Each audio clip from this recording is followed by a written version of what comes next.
chapter 1. These are the words that Moses spoke to all Israel beyond the Jordan in the wilderness, in the Arabah opposite Suf, between Paran and Tophel, Laban, Hatzeroth, and Dizahab. It is 11 days' journey from Horeb by the way of Mount Seir to Kadesh Barnea. In the 40th year, on the first day of the 11th month, Moses spoke to the people of Israel according to all that the Lord had given him in commandment to them, after he had defeated Sihon the king of the Amorites, who lived in Heshbon, and Og the king of Bashan, who lived in Ashtaroth and in Edrei. Beyond the Jordan, in the land of Moab, Moses undertook to explain this law, saying, "The Lord our God said to us in Horeb, 'You have stayed long enough at this mountain. Turn and take your journey, and go to the hill country of the Amorites, and to all their neighbors in the Arabah, in the hill country, and in the lowland, and in the Negev, and by the sea coast, the land of the Canaanites, and Lebanon, as far as the great river, the river Euphrates.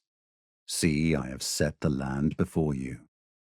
Go in and take possession of the land that the Lord swore to your fathers, to Abraham, to Isaac, and to Jacob, to give to them and to their offspring after them.' At that time I said to you, I am not able to bear you by myself. The Lord your God has multiplied you, and behold, you are today as numerous as the stars of heaven. May the Lord, the God of your fathers, make you 1,000 times as many as you are, and bless you, as he has promised you. How can I bear by myself the weight and burden of you and your strife? Choose for your tribes wise, understanding, and experienced men, and I will appoint them as your heads." And you answered me, "The thing that you have spoken is good for us to do." So I took the heads of your tribes, wise and experienced men, and set them as heads over you, commanders of thousands, commanders of hundreds, commanders of 50s, commanders of 10s, and officers throughout your tribes. And I charged your judges at that time, hear the cases between your brothers, and judge righteously between a man and his brother, or the alien who is with him. You shall not be partial in judgment. You shall hear the small and the great alike. You shall not be intimidated by anyone, for the judgment is God's. And the case that is too hard for you, you shall bring to me, and I will hear it. And I commanded you at that time all the things that you should do. Then we set out from Horeb, and went through all that great and terrifying wilderness that you saw, on the way to the hill country of the Amorites, as the Lord our God commanded us. And we came to Kadesh Barnea. And I said to you, "You have come to the hill country of the Amorites, which the Lord our God is giving us. See, the Lord your God has set the land before you. Go up, take possession, as the Lord, the God of your fathers, has told you. Do not fear or be dismayed." Then all of you came near me and said, "Let us send men before us, that they may explore the land for us, and bring us word again of the way by which we must go up, and the cities into which we shall come." The thing seemed good to me, and I took 12 men from you, 1 man from each tribe, and they turned and went up into the hill country, and came to the valley of Eshcol, and spied it out. And they took in their hands some of the fruit of the land, and brought it down to us, and brought us word again, and said, "It is a good land that the Lord our God is giving us." Yet you would not go up, but rebelled against the command of the Lord your God. And you murmured in your tents and said, "Because the Lord hated us, he has brought us out of the land of Egypt, to give us into the hand of the Amorites, to destroy us. Where are we going up? Our brothers have made our hearts melt, saying, 'The people are greater and taller than we. The cities are great and fortified up to heaven. And besides, we have seen the sons of the Anakim there.' Then I said to you, do not be in dread or afraid of them. The Lord your God, who goes before you, will himself fight for you, just as he did for you in Egypt before your eyes, and in the wilderness, where you have seen how the Lord your God carried you, as a man carries his son, all the way that you went until you came to this place. Yet in spite of this word, you did not believe the Lord your God, who went before you in the way to seek you out a place to pitch your tents, in fire by night and in the cloud by day, to show you by what way you should go. And the Lord heard your words and was angered, and he swore, "Not one of these men of this evil generation shall see the good land that I swore to give to your fathers, except Caleb the son of Jephunneh. He shall see it, and to him and to his children I will give the land on which he has trodden, because he has wholly followed the Lord." Even with me the Lord was angry on your account, and said, "You also shall not go in there. Joshua the son of Nun, who stands before you, he shall enter. Encourage him, for he shall cause Israel to inherit it. And as for your little ones, who you said would become a prey, and your children, who today have no knowledge of good or evil, they shall go in there, and to them I will give it, and they shall possess it. But as for you, turn and journey into the wilderness in the direction of the Red Sea." Then you answered me, "We have sinned against the Lord. We ourselves will go up and fight, just as the Lord our God commanded us." And every one of you fastened on his weapons of war and thought it easy to go up into the hill country. And the Lord said to me, "Say to them, do not go up or fight, for I am not in your midst, lest you be defeated before your enemies." So I spoke to you, and you would not listen, but you rebelled against the command of the Lord, and presumptuously went up into the hill country. Then the Amorites who lived in that hill country came out against you, and chased you as bees do, and beat you down in Seir as far as Hormah. And you returned and wept before the Lord. But the Lord did not listen to your voice, or give ear to you. So you remained at Kadesh many days, the days that you remained there. Chapter 2. Then we turned and journeyed into the wilderness in the direction of the Red Sea, as the Lord told me. And for many days we traveled around Mount Seir. Then the Lord said to me, "You have been traveling around this mountain country long enough. Turn northward and command the people. You are about to pass through the territory of your brothers, the people of Esau, who live in Seir, and they will be afraid of you. So be very careful. Do not contend with them, for I will not give you any of their land, no, not so much as for the sole of the foot to tread on, because I have given Mount Seir to Esau as a possession. You shall purchase food from them with money, that you may eat, and you shall also buy water from them with money, that you may drink. For the Lord your God has blessed you in all the work of your hands. He knows you're going through this great wilderness.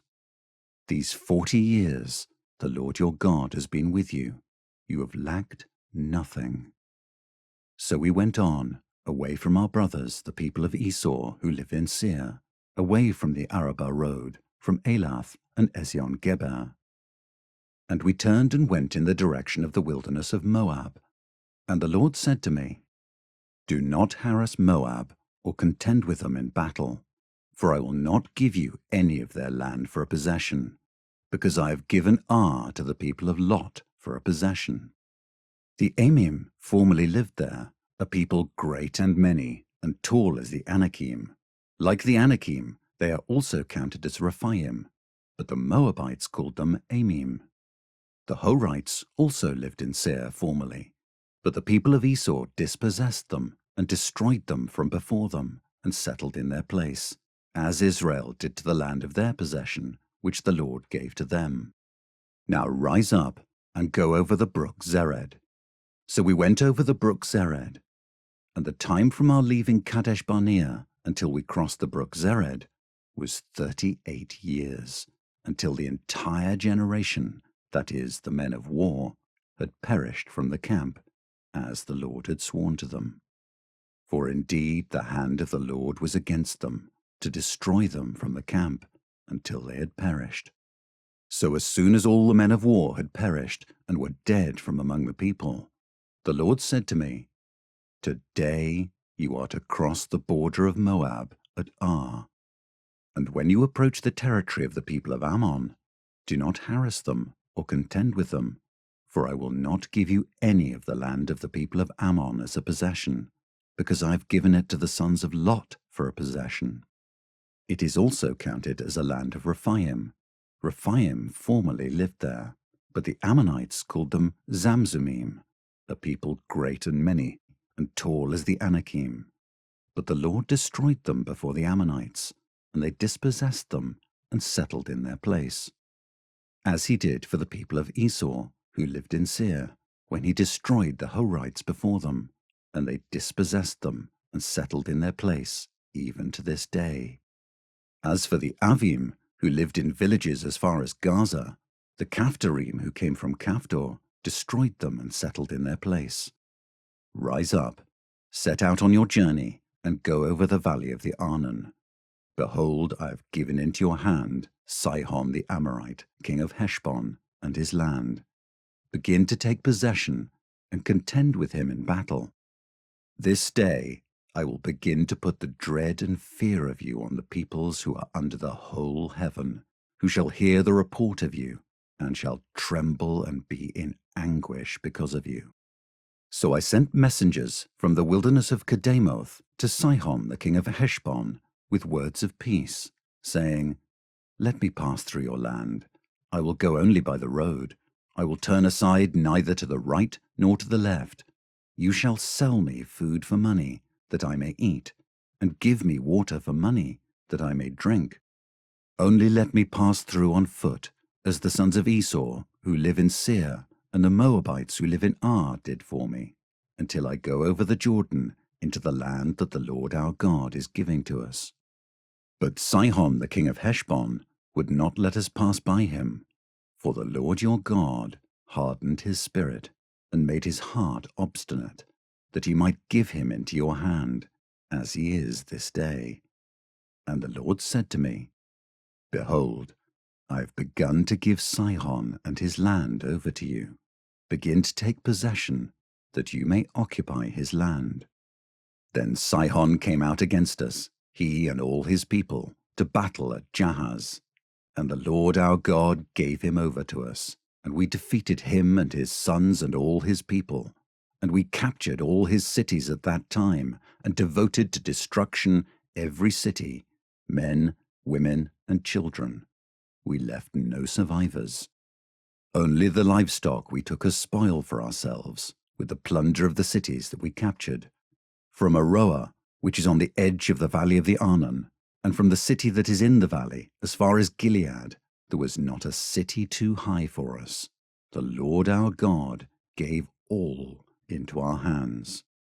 Only to the land of the sons of Ammon you did not draw near, that is, to all the banks of the river Jabbok, and the cities of the hill country, whatever the Lord our God had forbidden us. Chapter 3. Then we turned and went up the way to Bashan. And Og the king of Bashan came out against us, he and all his people, to battle at Edrei.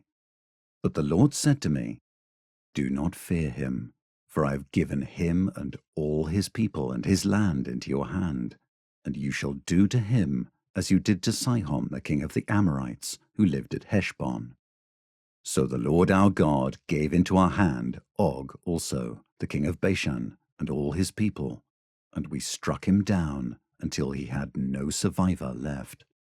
And we took all his cities at that time. There was not a city that we did not take from them, 60 cities, the whole region of Argob, the kingdom of Og in Bashan. All these were cities fortified with high walls, gates, and bars, besides very many unwalled villages. And we devoted them to destruction, as we did to Sihon the king of Heshbon, devoting to destruction every city, men, women, and children. But all the livestock and the spoil of the cities we took as our plunder. So we took the land at that time out of the hand of the 2 kings of the Amorites who were beyond the Jordan, from the valley of the Arnon to Mount Hermon. The Sidonians call Hermon Syrian, while the Amorites call it Senir. All the cities of the tableland, and all Gilead, and all Bashan, as far as Salakah and Edrei, cities of the kingdom of Og in Bashan. For only Og the king of Bashan was left of the remnant of the Rephaim. Behold, his bed was a bed of iron. Is it not in Rabbah of the Ammonites? 9 cubits was its length, and 4 cubits its breadth, according to the common cubit. When we took possession of this land at that time, I gave to the Reubenites and the Gadites the territory beginning at Aroah, which is on the edge of the valley of the Arnon, and half the hill country of Gilead with its cities. The rest of Gilead and all Bashan, the kingdom of Og, that is, all the region of Argob, I gave to the half-tribe of Manasseh. All that portion of Bashan is called the land of Rephaim. Jair the Manassite took all the region of Argob, that is Bashan, as far as the border of the Geshurites and the Maacathites, and called the villages after his own name, Havoth Jair, as it is to this day. To Machir I gave Gilead, and to the Reubenites and the Gadites I gave the territory from Gilead, as far as the valley of the Arnon, with the middle of the valley as a border, as far over as the river Jabbok, the border of the Ammonites. The Arabah also, with the Jordan as the border, from Kinnereth as far as the sea of the Arabah, the salt sea, under the slopes of Pisgah on the east. And I commanded you at that time, saying, The Lord your God has given you this land to possess. All your men of valor shall cross over armed before your brothers, the people of Israel. Only your wives, your little ones, and your livestock, I know that you have much livestock, shall remain in the cities that I have given you, until the Lord gives rest to your brothers as to you, and they also occupy the land that the Lord your God gives them beyond the Jordan. Then each of you may return to his possession, which I have given you. And I commanded Joshua at that time, Your eyes have seen all that the Lord your God has done to these 2 kings. So will the Lord do to all the kingdoms into which you are crossing. You shall not fear them, for it is the Lord your God who fights for you. And I pleaded with the Lord at that time, saying, O Lord God, you have only begun to show your servant your greatness and your mighty hand. For what God is there in heaven or on earth who can do such works and mighty acts as yours? Please let me go over and see the good land beyond the Jordan, that good hill country and Lebanon. But the Lord was angry with me because of you, and would not listen to me. And the Lord said to me, Enough from you. Do not speak to me of this matter again.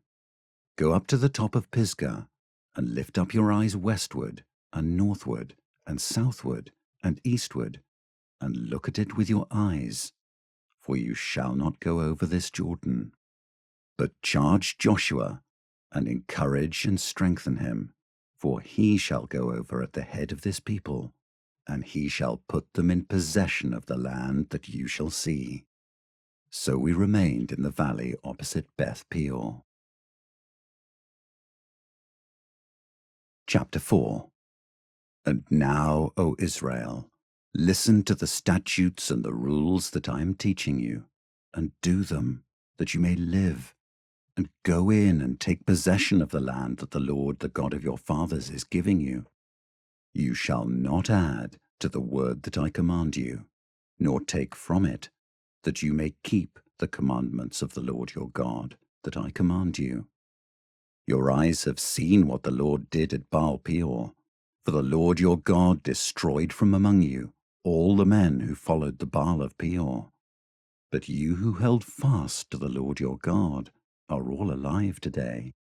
See, I have taught you statutes and rules, as the Lord my God commanded me, that you should do them in the land that you are entering to take possession of it. Keep them and do them, for that will be your wisdom and your understanding in the sight of the peoples, who when they hear all these statutes will say, Surely this great nation is a wise and understanding people. For what great nation is there that has a God so near to it as the Lord our God is to us whenever we call upon him? And what great nation is there that has statutes and rules so righteous as all this law that I set before you today. Only take care and keep your soul diligently, lest you forget the things that your eyes have seen, and lest they depart from your heart all the days of your life. Make them known to your children and your children's children, how on the day that you stood before the Lord your God at Horeb, the Lord said to me, Gather the people to me, that I may let them hear my words, so that they may learn to fear me all the days that they live on the earth, and that they may teach their children so. And you came near and stood at the foot of the mountain, while the mountain burned with fire to the heart of heaven, wrapped in darkness, cloud, and gloom. Then the Lord spoke to you out of the midst of the fire. You heard the sound of words, but saw no form. There was only a voice. And he declared to you his covenant, which he commanded you to perform, that is, the 10 Commandments. And he wrote them on 2 tablets of stone. And the Lord commanded me at that time to teach you statutes and rules, that you might do them in the land that you are going over to possess. Therefore, watch yourselves very carefully. Since you saw no form on the day that the Lord spoke to you at Horeb out of the midst of the fire, beware lest you act corruptly by making a carved image for yourselves in the form of any figure, the likeness of male or female, the likeness of any animal that is on the earth, the likeness of any winged bird that flies in the air, the likeness of anything that creeps on the ground, the likeness of any fish that is in the water under the earth. And beware lest you raise your eyes to heaven, and when you see the sun and the moon and the stars, all the host of heaven, you be drawn away and bow down to them and serve them, things that the Lord your God has allotted to all the peoples under the whole heaven. But the Lord has taken you and brought you out of the iron furnace, out of Egypt, to be a people of his own inheritance, as you are this day. Furthermore, the Lord was angry with me because of you, and he swore that I should not cross the Jordan, and that I should not enter the good land that the Lord your God is giving you for an inheritance. For I must die in this land. I must not go over the Jordan. But you shall go over and take possession of that good land. Take care, lest you forget the covenant of the Lord your God, which he made with you, and make a carved image, the form of anything that the Lord your God has forbidden you. For the Lord your God is a consuming fire, a jealous God. When you father children and children's children, and have grown old in the land, if you act corruptly by making a carved image in the form of anything, and by doing what is evil in the sight of the Lord your God, so as to provoke him to anger, I call heaven and earth to witness against you today, that you will soon utterly perish from the land that you are going over the Jordan to possess. You will not live long in it, but will be utterly destroyed. And the Lord will scatter you among the peoples, and you will be left few in number among the nations where the Lord will drive you. And there you will serve gods of wood and stone, the work of human hands, that neither see nor hear nor eat nor smell. But from there you will seek the Lord your God, and you will find him, if you search after him with all your heart and with all your soul. When you are in tribulation, and all these things come upon you in the latter days, you will return to the Lord your God, and obey his voice. For the Lord your God is a merciful God. He will not leave you or destroy you, or forget the covenant with your fathers that he swore to them. For ask now of the days that are past, which were before you, since the day that God created man on the earth, and ask from one end of heaven to the other, whether such a great thing as this has ever happened, or was ever heard of. Did any people ever hear the voice of a God speaking out of the midst of the fire, as you have heard, and still live? Or has any God ever attempted to go and take a nation for himself from the midst of another nation, by trials, by signs, by wonders, and by war, by a mighty hand and an outstretched arm, and by great deeds of terror, all of which the Lord your God did for you in Egypt before your eyes? To you it was shown that you might know that the Lord is God. There is no other besides him. Out of heaven he let you hear his voice, that he might discipline you. And on earth he let you see his great fire, and you heard his words out of the midst of the fire. And because he loved your fathers, and chose their offspring after them, and brought you out of Egypt with his own presence, by his great power, driving out before you nations greater and mightier than you, to bring you in, to give you their land for an inheritance, as it is this day. Know therefore today, and lay it to your heart, that the Lord is God in heaven above and on the earth beneath. There is no other. Therefore you shall keep his statutes and his commandments, which I command you today, that it may go well with you and with your children after you, and that you may prolong your days in the land that the Lord your God is giving you for all time. Then Moses set apart 3 cities in the east beyond the Jordan, that the manslayer might flee there, anyone who kills his neighbor unintentionally, without being at enmity with him in time past. He may flee to one of these cities and save his life. Bezer in the wilderness on the tableland for the Reubenites, Ramoth in Gilead for the Gadites, and Golan in Bashan for the Manassites. This is the law that Moses set before the people of Israel. These are the testimonies, the statutes, and the rules which Moses spoke to the people of Israel when they came out of Egypt, beyond the Jordan in the valley opposite Beth Peor, in the land of Sihon, the king of the Amorites, who lived at Heshbon, whom Moses and the people of Israel defeated when they came out of Egypt. And they took possession of his land, and the land of Og, the king of Bashan, the 2 kings of the Amorites, who lived to the east beyond the Jordan. From Aroer, which is on the edge of the valley of the Arnon, as far as Mount Sirion, that is, Hermon, together with all the Arabah on the east side of the Jordan, as far as the sea of the Arabah, unto the slopes of Pisgah. Chapter 5. And Moses summoned all Israel, and said to them, Hear, O Israel, the statutes and the rules that I speak in your hearing today, and you shall learn them, and be careful to do them. The Lord our God made a covenant with us in Horeb. Not with our fathers did the Lord make this covenant, but with us, who are all of us here alive today.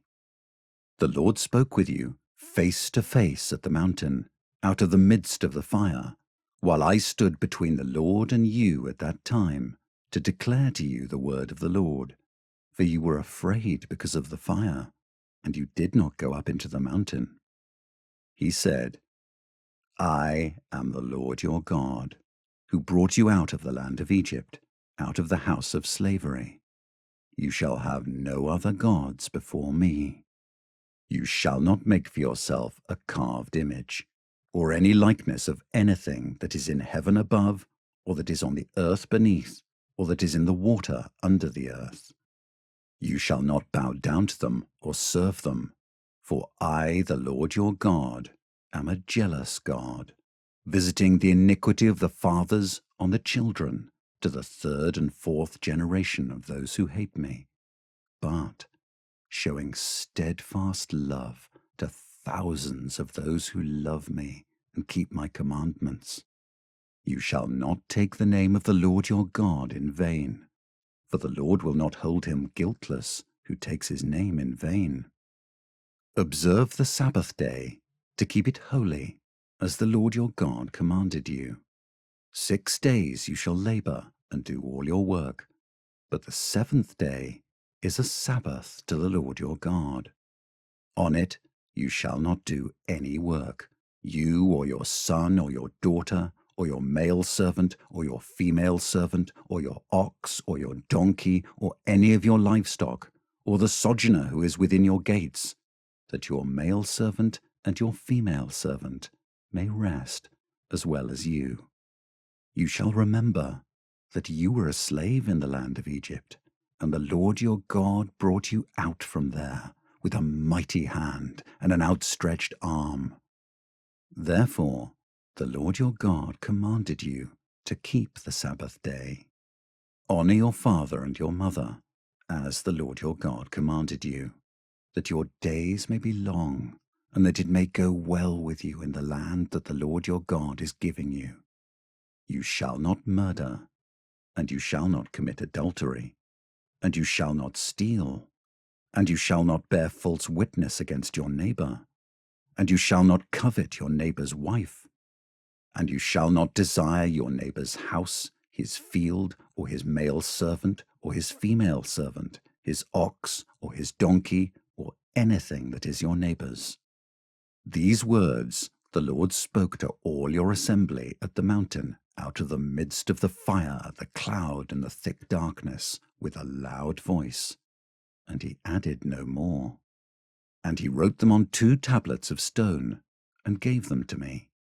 And as soon as you heard the voice out of the midst of the darkness, while the mountain was burning with fire, you came near to me, all the heads of your tribes and your elders, and you said, Behold, the Lord our God has shown us his glory and greatness, and we have heard his voice out of the midst of the fire.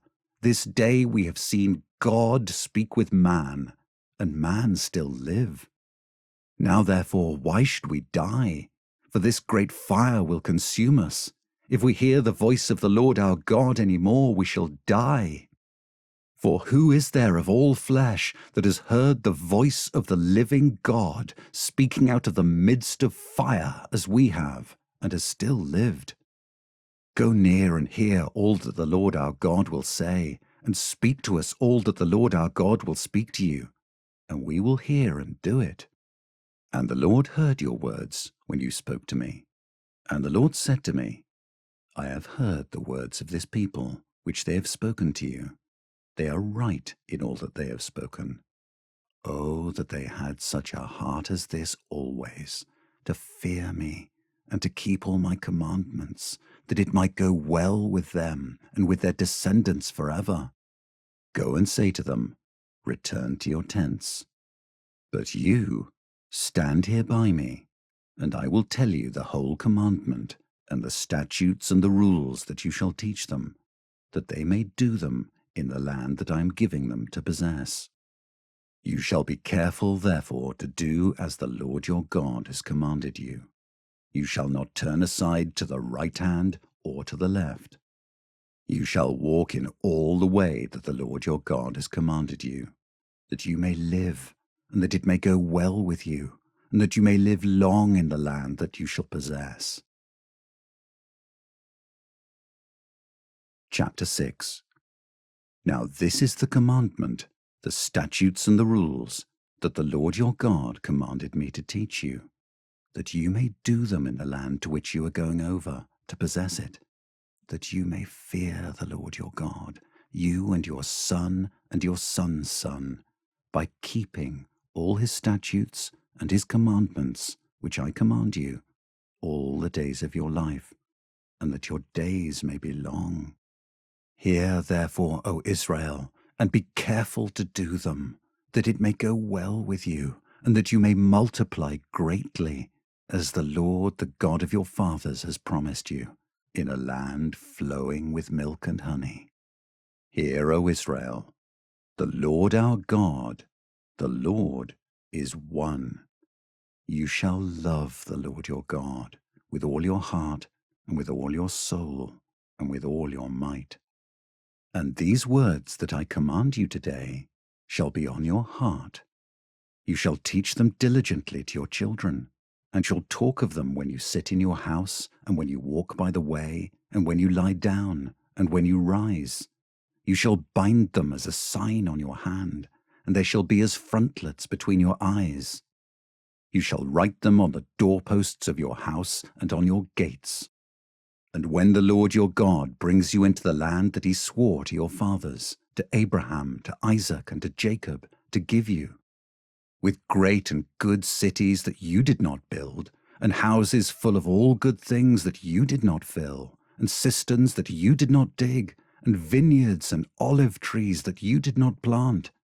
And when you eat and are full, then take care lest you forget the Lord, who brought you out of the land of Egypt, out of the house of slavery. It is the Lord your God you shall fear. Him you shall serve, and by his name you shall swear. You shall not go after other gods, the gods of the peoples who are around you.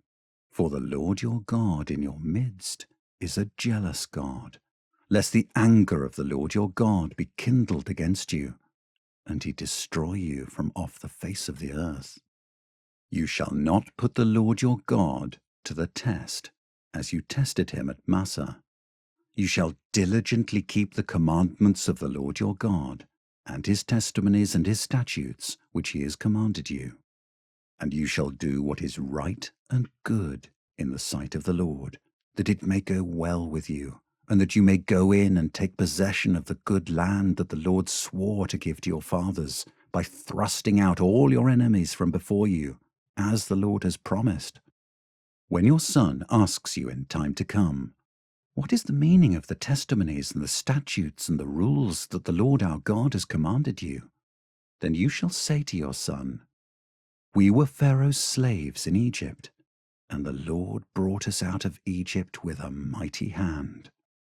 And the Lord showed signs and wonders, great and grievous, against Egypt and against Pharaoh and all his household before our eyes. And he brought us out from there, that he might bring us in and give us the land that he swore to give to our fathers. And the Lord commanded us to do all these statutes, to fear the Lord our God for our good always, that he might preserve us alive as we are this day. And it will be righteousness for us if we are careful to do all this commandment before the Lord our God, as he has commanded us. Chapter 7. When the Lord your God brings you into the land that you are entering to take possession of it, and clears away many nations before you, the Hittites, the Girgashites, the Amorites, the Canaanites, the Perizzites, the Hivites, and the Jebusites, 7 nations more numerous and mightier than you. And when the Lord your God gives them over to you, and you defeat them, then you must devote them to complete destruction. You shall make no covenant with them, and show no mercy to them. You shall not intermarry with them, giving your daughters to their sons, or taking their daughters for your sons, for they would turn away your sons from following me, to serve other gods. Then the anger of the Lord would be kindled against you, and he would destroy you quickly. But thus shall you deal with them. You shall break down their altars, and dash in pieces their pillars, and chop down their Asherim, and burn their carved images with fire. For you are a people holy to the Lord your God. The Lord your God has chosen you to be a people for his treasured possession, out of all the peoples who are on the face of the earth. It was not because you were more in number than any other people that the Lord set his love on you and chose you, for you were the fewest of all peoples. But it is because the Lord loves you, and is keeping the oath that he swore to your fathers, that the Lord has brought you out with a mighty hand, and redeemed you from the house of slavery, from the hand of Pharaoh king of Egypt. Know therefore that the Lord your God is God, the faithful God, who keeps covenant and steadfast love with those who love him, and keep his commandments to 1,000 generations, and repays to their face those who hate him by destroying them. He will not be slack with one who hates him. He will repay him to his face. You shall therefore be careful to do the commandment and the statutes and the rules that I command you today. And because you listen to these rules and keep and do them, the Lord your God will keep with you the covenant and the steadfast love that he swore to your fathers. He will love you, bless you, and multiply you. He will also bless the fruit of your womb and the fruit of your ground, your grain and your wine and your oil, the increase of your herds and the young of your flock, in the land that he swore to your fathers to give you. You shall be blessed above all peoples. There shall not be male or female barren among you, or among your livestock. And the Lord will take away from you all sickness, and none of the evil diseases of Egypt which you knew will he inflict on you, but he will lay them on all who hate you. And you shall consume all the peoples that the Lord your God will give over to you. Your eye shall not pity them, neither shall you serve their gods, for that would be a snare to you. If you say in your heart, "These nations are greater than I, how can I dispossess them?" You shall not be afraid of them, but you shall remember what the Lord your God did to Pharaoh and to all Egypt, the great trials that your eyes saw, the signs, the wonders, the mighty hand, and the outstretched arm by which the Lord your God brought you out. So will the Lord your God do to all the peoples of whom you are afraid.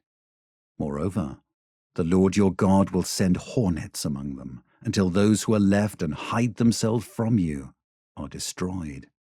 You shall not be in dread of them, for the Lord your God is in your midst, a great and awesome God. The Lord your God will clear away these nations before you, little by little. You may not make an end of them at once, lest the wild beasts grow too numerous for you. But the Lord your God will give them over to you and throw them into great confusion until they are destroyed. And he will give their kings into your hand, and you shall make their name perish from under heaven. No one shall be able to stand against you until you have destroyed them. The carved images of their gods you shall burn with fire. You shall not covet the silver or the gold that is on them, or take it for yourselves, lest you be ensnared by it, for it is an abomination to the Lord your God. And you shall not bring an abominable thing into your house, and become devoted to destruction like it. You shall utterly detest and abhor it, for it is devoted to destruction. Chapter 8. The whole commandment that I command you today, you shall be careful to do, that you may live and multiply, and go in and possess the land that the Lord swore to give to your fathers. And you shall remember the whole way that the Lord your God has led you these 40 years in the wilderness, that he might humble you, testing you to know what was in your heart, whether you would keep his commandments or not. And he humbled you, and let you hunger, and fed you with manna, which you did not know, nor did your fathers know, that he might make you know that man does not live by bread alone, but man lives by every word that comes from the mouth of the Lord. Your clothing did not wear out on you, and your foot did not swell these 40 years. Know then in your heart that as a man disciplines his son, the Lord your God disciplines you. So you shall keep the commandments of the Lord your God, by walking in his ways, and by fearing him. For the Lord your God is bringing you into a good land, a land of brooks of water, of fountains and springs, flowing out in the valleys and hills, a land of wheat and barley, of vines and fig trees and pomegranates, a land of olive trees and honey, a land in which you will eat bread without scarcity, in which you will lack nothing, a land whose stones are iron, and out of whose hills you can dig copper. And you shall eat and be full, and you shall bless the Lord your God for the good land he has given you. Take care, lest you forget the Lord your God, by not keeping his commandments and his rules and his statutes, which I command you today, lest, when you have eaten and are full and have built good houses and live in them, and when your herds and flocks multiply, and your silver and gold is multiplied, and all that you have is multiplied, then your heart be lifted up, and you forget the Lord your God, who brought you out of the land of Egypt, out of the house of slavery, who led you through the great and terrifying wilderness, with its fiery serpents and scorpions, and thirsty ground where there was no water, who brought you water out of the flinty rock, who fed you in the wilderness with manna that your fathers did not know, that he might humble you and test you, to do you good in the end. Beware, lest you say in your heart, my power and the might of my hand have gotten me this wealth. You shall remember the Lord your God, for it is he who gives you power to get wealth, that he may confirm his covenant that he swore to your fathers, as it is this day. And if you forget the Lord your God, and go after other gods, and serve them, and worship them, I solemnly warn you today that you shall surely perish. Like the nations that the Lord makes to perish before you, so shall you perish, because you would not obey the voice of the Lord your God. Chapter 9. Hear, O Israel, you are to cross over the Jordan today, to go in to dispossess nations greater and mightier than you, cities great and fortified up to heaven, a people great and tall, the sons of the Anakim, whom you know, and of whom you have heard it said, who can stand before the sons of Anak? Know therefore today that he who goes over before you as a consuming fire is the Lord your God. He will destroy them and subdue them before you. So you shall drive them out and make them perish quickly, as the Lord has promised you.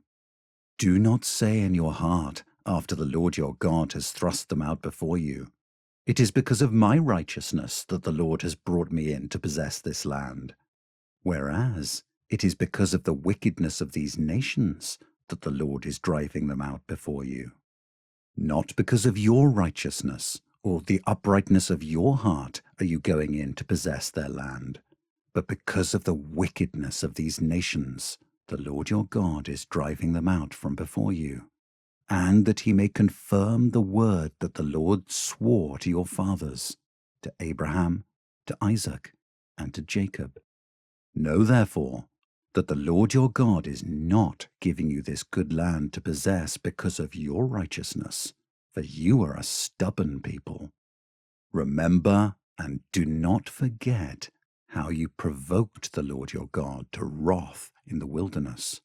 From the day you came out of the land of Egypt until you came to this place, you have been rebellious against the Lord. Even at Horeb you provoked the Lord to wrath, and the Lord was so angry with you that he was ready to destroy you. When I went up the mountain to receive the tablets of stone, the tablets of the covenant that the Lord made with you, I remained on the mountain 40 days and 40 nights. I neither ate bread nor drank water. And the Lord gave me the 2 tablets of stone, written with the finger of God, and on them were all the words that the Lord had spoken with you on the mountain out of the midst of the fire on the day of the assembly.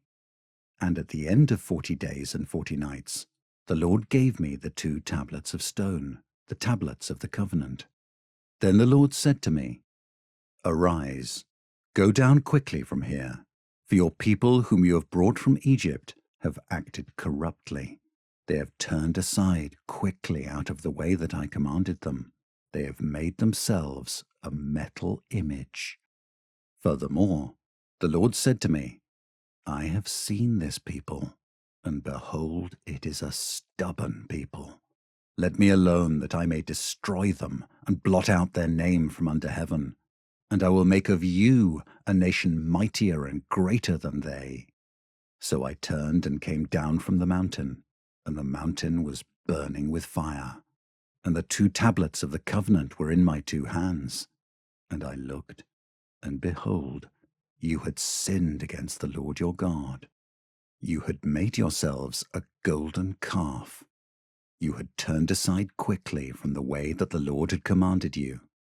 So I took hold of the 2 tablets and threw them out of my 2 hands and broke them before your eyes. Then I lay prostrate before the Lord as before, 40 days and 40 nights. I neither ate bread nor drank water, because of all the sin that you had committed in doing what was evil in the sight of the Lord to provoke him to anger. For I was afraid of the anger and hot displeasure that the Lord bore against you, so that he was ready to destroy you. But the Lord listened to me that time also. And the Lord was so angry with Aaron that he was ready to destroy him. And I prayed for Aaron also at the same time. Then I took the sinful thing, the calf that you had made, and burned it with fire and crushed it, grinding it very small until it was as fine as dust, and I threw the dust of it into the brook that ran down from the mountain. At Taberah also, and at Massah, and at Kibroth Hattava, you provoked the Lord to wrath. And when the Lord sent you from Kadesh Barnea, saying, Go up and take possession of the land that I have given you, and you rebelled against the commandment of the Lord your God, and did not believe him or obey his voice, you have been rebellious against the Lord from the day that I knew you. So I lay prostrate before the Lord for these 40 days and 40 nights, because the Lord had said he would destroy you. And I prayed to the Lord, O Lord God, do not destroy your people and your heritage, whom you have redeemed through your greatness, whom you have brought out of Egypt with a mighty hand. Remember your servants, Abraham, Isaac, and Jacob. Do not regard the stubbornness of this people, or their wickedness or their sin, lest the land from which you brought us say, Because the Lord was not able to bring them into the land that he promised them, and because he hated them, he has brought them out to put them to death in the wilderness. For they are your people and your heritage, whom you brought out by your great power and by your outstretched arm. Chapter 10.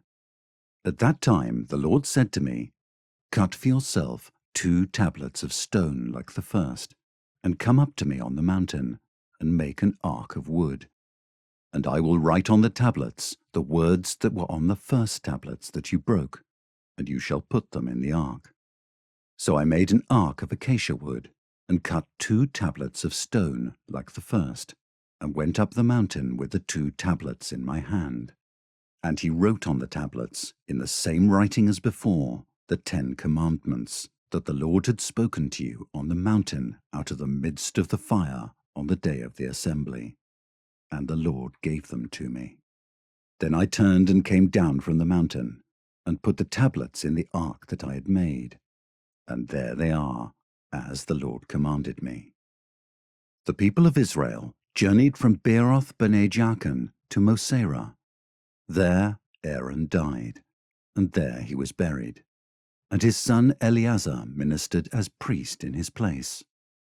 From there they journeyed to Gudgodah, and from Gudgodah to Jotbatha, a land with brooks of water. At that time the Lord set apart the tribe of Levi to carry the ark of the covenant of the Lord, to stand before the Lord, to minister to him, and to bless in his name to this day. Therefore Levi has no portion or inheritance with his brothers. The Lord is his inheritance, as the Lord your God said to him. I myself stayed on the mountain, as at the first time, 40 days and 40 nights, and the Lord listened to me that time also. The Lord was unwilling to destroy you. And the Lord said to me, Arise, go on your journey at the head of the people, so that they may go in and possess the land, which I swore to their fathers to give them. And now, Israel, what does the Lord your God require of you? But to fear the Lord your God, to walk in all his ways, to love him, to serve the Lord your God with all your heart and with all your soul, and to keep the commandments and statutes of the Lord, which I am commanding you today for your good. Behold, to the Lord your God belong heaven and the heaven of heavens, the earth with all that is in it. Yet the Lord set his heart in love on your fathers, and chose their offspring after them, you above all peoples, as you are this day. Circumcise therefore the foreskin of your heart, and be no longer stubborn. For the Lord your God is God of gods and Lord of lords, the great, the mighty, and the awesome God, who is not partial and takes no bribe. He executes justice for the fatherless and the widow, and loves the sojourner, giving him food and clothing.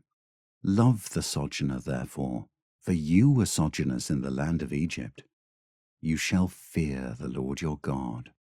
You shall serve him and hold fast to him, and by his name you shall swear. He is your praise. He is your God, who has done for you these great and terrifying things that your eyes have seen. Your fathers went down to Egypt 70 persons, and now the Lord your God has made you as numerous as the stars of heaven. Chapter 11. You shall therefore love the Lord your God, and keep his charge, his statutes, his rules, and his commandments always. And consider today, since I'm not speaking to your children who have not known or seen it, consider the discipline of the Lord your God, his greatness, his mighty hand and his outstretched arm, his signs and his deeds that he did in Egypt to Pharaoh the king of Egypt and to all his land, and what he did to the army of Egypt, to their horses and to their chariots, how he made the water of the Red Sea flow over them as they pursued after you, and how the Lord has destroyed them to this day, and what he did to you in the wilderness until you came to this place, and what he did to Dathan and Abiram, the sons of Eliab, son of Reuben, how the earth opened its mouth and swallowed them up, with their households, their tents, and every living thing that followed them, in the midst of all Israel. For your eyes have seen all the great work of the Lord that he did. You shall therefore keep the whole commandment that I command you today, that you may be strong, and go in and take possession of the land that you are going over to possess, and that you may live long in the land that the Lord swore to your fathers to give to them and to their offspring, a land flowing with milk and honey. For the land that you are entering to take possession of it is not like the land of Egypt from which you have come, where you sowed your seed and irrigated it like a garden of vegetables. But the land that you are going over to possess is a land of hills and valleys, which drinks water by the rain from heaven, a land that the Lord your God cares for. The eyes of the Lord your God are always upon it, from the beginning of the year to the end of the year.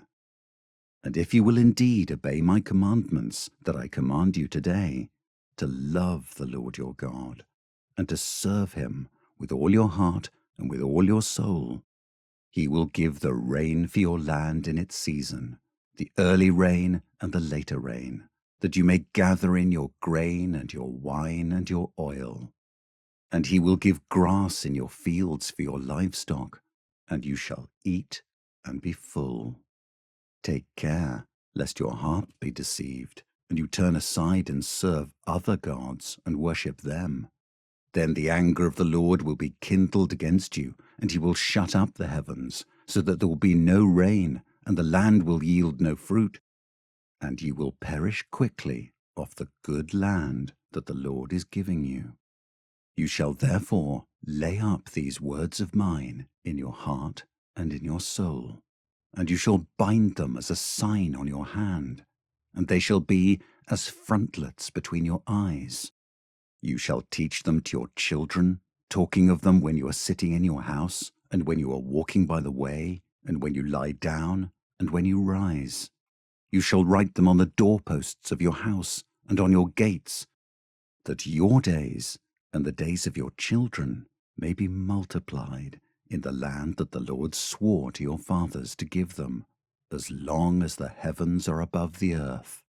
For if you will be careful to do all this commandment that I command you to do, loving the Lord your God, walking in all his ways, and holding fast to him, then the Lord will drive out all these nations before you, and you will dispossess nations greater and mightier than you.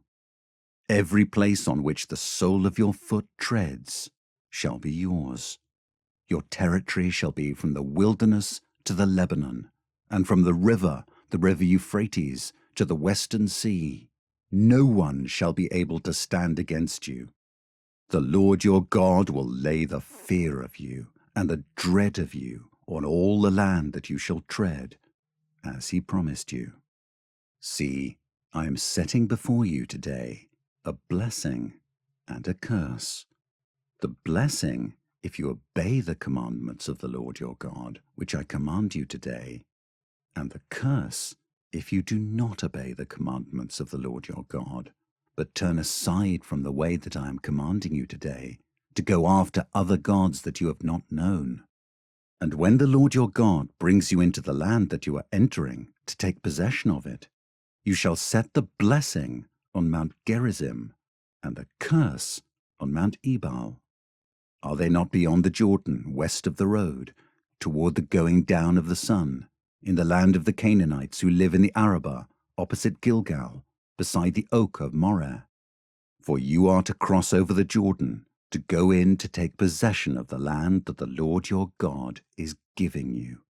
And when you possess it and live in it, you shall be careful to do all the statutes and the rules that I am setting before you today. Chapter 12. These are the statutes and rules that you shall be careful to do in the land that the Lord, the God of your fathers, has given you to possess, all the days that you live on the earth. You shall surely destroy all the places where the nations whom you shall dispossess served their gods, on the high mountains and on the hills and under every green tree. You shall tear down their altars and dash in pieces their pillars and burn their Asherim with fire. You shall chop down the carved images of their gods and destroy their name out of that place. You shall not worship the Lord your God in that way, but you shall seek the place that the Lord your God will choose out of all your tribes to put his name and make his habitation there. There you shall go, and there you shall bring your burnt offerings and your sacrifices, your tithes and the contribution that you present, your vow offerings, your free will offerings, and the firstborn of your herd and of your flock. And there you shall eat before the Lord your God, and you shall rejoice, you and your households, in all that you undertake, in which the Lord your God has blessed you. You shall not do according to all that we are doing here today, everyone doing whatever is right in his own eyes, for you have not as yet come to the rest and to the inheritance that the Lord your God is giving you. But when you go over the Jordan and live in the land that the Lord your God is giving you to inherit, and when he gives you rest from all your enemies around, so that you live in safety, then to the place that the Lord your God will choose to make his name dwell there, there you shall bring all that I command you, your burnt offerings and your sacrifices, your tithes and the contribution that you present, and all your finest vow offerings that you vow to the Lord. And you shall rejoice before the Lord your God, you and your sons and your daughters, your male servants and your female servants, and the Levite that is within your towns, since he has no portion or inheritance with you. Take care that you do not offer your burnt offerings at any place that you see, but at the place that the Lord will choose in one of your tribes. There you shall offer your burnt offerings, and there you shall do all that I am commanding you. However, you may slaughter and eat meat within any of your towns, as much as you desire, according to the blessing of the Lord your God that he has given you. The unclean and the clean may eat of it, as of the gazelle and as of the deer. Only you shall not eat the blood. You shall pour it out on the earth like water. You may not eat within your towns the tithe of your grain, or of your wine, or of your oil, or the firstborn of your herd, or of your flock, or any of your vow offerings that you vow, or your freewill offerings, or the contribution that you present. But you shall eat them before the Lord your God, in the place that the Lord your God will choose, you and your son and your daughter, your male servant and your female servant, and the Levite who is within your towns. And you shall rejoice before the Lord your God in all that you undertake. Take care that you do not neglect the Levite as long as you live in your land. When the Lord your God enlarges your territory, as he has promised you, and you say, I will eat meat, because you crave meat, you may eat meat whenever you desire. If the place that the Lord your God will choose to put his name there is too far from you, then you may kill any of your herd or your flock which the Lord has given you, as I have commanded you, and you may eat within your towns whenever you desire. Just as the gazelle or the deer is eaten, so you may eat of it. The unclean and the clean alike may eat of it. Only be sure that you do not eat the blood, for the blood is the life, and you shall not eat the life with the flesh. You shall not eat it. You shall pour it out on the earth like water. You shall not eat it, that all may go well with you and with your children after you, when you do what is right in the sight of the Lord. But the holy things that are due from you, and your vow offerings, you shall take, and you shall go to the place that the Lord will choose, and offer your burnt offerings, the flesh and the blood, on the altar of the Lord your God. The blood of your sacrifices shall be poured out on the altar of the Lord your God, but the flesh you may eat. Be careful to obey all these words that I command you, that it may go well with you and with your children after you forever, when you do what is good and right in the sight of the Lord your God. When the Lord your God cuts off before you the nations whom you go in to dispossess, and you dispossess them and dwell in their land, take care that you be not ensnared to follow them after they have been destroyed before you, and that you do not inquire about their gods, saying, How did these nations serve their gods, that I also may do the same? You shall not worship the Lord your God in that way, for every abominable thing that the Lord hates they have done for their gods, for they even burn their sons and their daughters in the fire to their gods. Everything that I command you, you shall be careful to do. You shall not add to it or take from it. Chapter 13. If a prophet or a dreamer of dreams arises among you, and gives you a sign or a wonder, and the sign or wonder that he tells you comes to pass, and if he says, Let us go after other gods, which you have not known, and let us serve them, you shall not listen to the words of that prophet or that dreamer of dreams. For the Lord your God is testing you, to know whether you love the Lord your God with all your heart and with all your soul. You shall walk after the Lord your God, and fear him, and keep his commandments, and obey his voice, and you shall serve him, and hold fast to him. But that prophet, or that dreamer of dreams, shall be put to death, because he has taught rebellion against the Lord your God, who brought you out of the land of Egypt, and redeemed you out of the house of slavery, to make you leave the way in which the Lord your God commanded you to walk. So you shall purge the evil from your midst. If your brother, the son of your mother, or your son or your daughter, or the wife you embrace, or your friend, who is as your own soul, entices you secretly, saying, Let us go and serve other gods, which neither you nor your fathers have known, some of the gods of the peoples who are around you, whether near you or far off from you, from the one end of the earth to the other. You shall not yield to him or listen to him, nor shall your eye pity him, nor shall you spare him, nor shall you conceal him, but you shall kill him. Your hand shall be first against him to put him to death, and afterward the hand of all the people.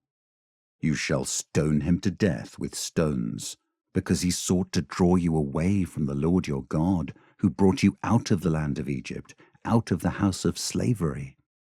And all Israel shall hear and fear, and never again do any such wickedness as this among you. If you hear in one of your cities, which the Lord your God is giving you to dwell there, that certain worthless fellows have gone out among you, and have drawn away the inhabitants of their city, saying, Let us go and serve other gods, which you have not known, then you shall inquire and make search, and ask diligently.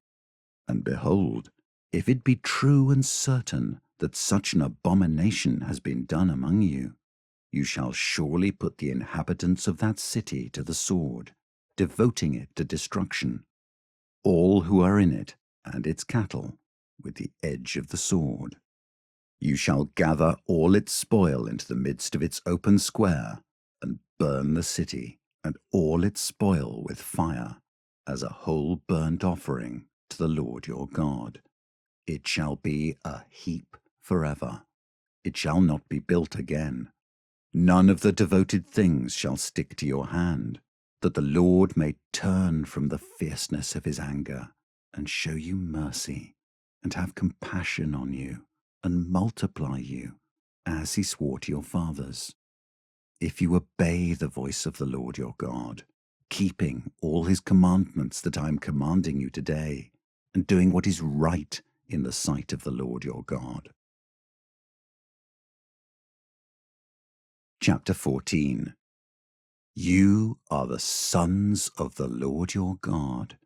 You shall not cut yourselves, or make any baldness on your foreheads for the dead. For you are a people holy to the Lord your God, and the Lord has chosen you to be a people of his treasured possession out of all the peoples who are on the face of the earth.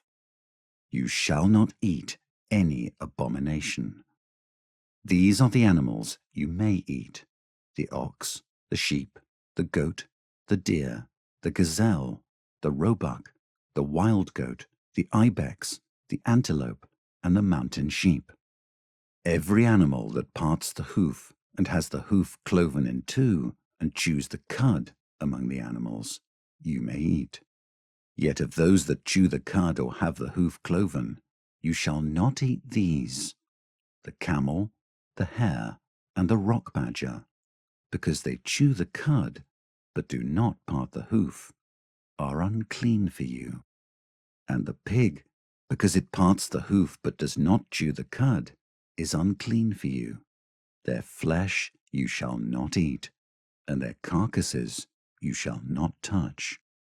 Of all that are in the waters you may eat these: whatever has fins and scales you may eat, and whatever does not have fins and scales you shall not eat.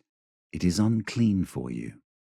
You may eat all clean birds, but these are the ones that you shall not eat: the eagle, the bearded vulture, the black vulture, the kite, the falcon of any kind, every raven of any kind, the ostrich, the nighthawk, the seagull, the hawk of any kind, the little owl, and the short-eared owl, the barn owl, and the tawny owl, the carrion vulture, and the cormorant, the stork, the heron of any kind, the hoopoe, and the bat. And all winged insects are unclean for you. They shall not be eaten. All clean winged things you may eat. You shall not eat anything that has died naturally. You may give it to the sojourner who is within your towns, that he may eat it, or you may sell it to a foreigner. For you are a people holy to the Lord your God. You shall not boil a young goat in its mother's milk. You shall tithe all the yield of your seed that comes from the field year by year. And before the Lord your God, in the place that he will choose to make his name dwell there, you shall eat the tithe of your grain, of your wine, and of your oil, and the firstborn of your herd and flock, that you may learn to fear the Lord your God always.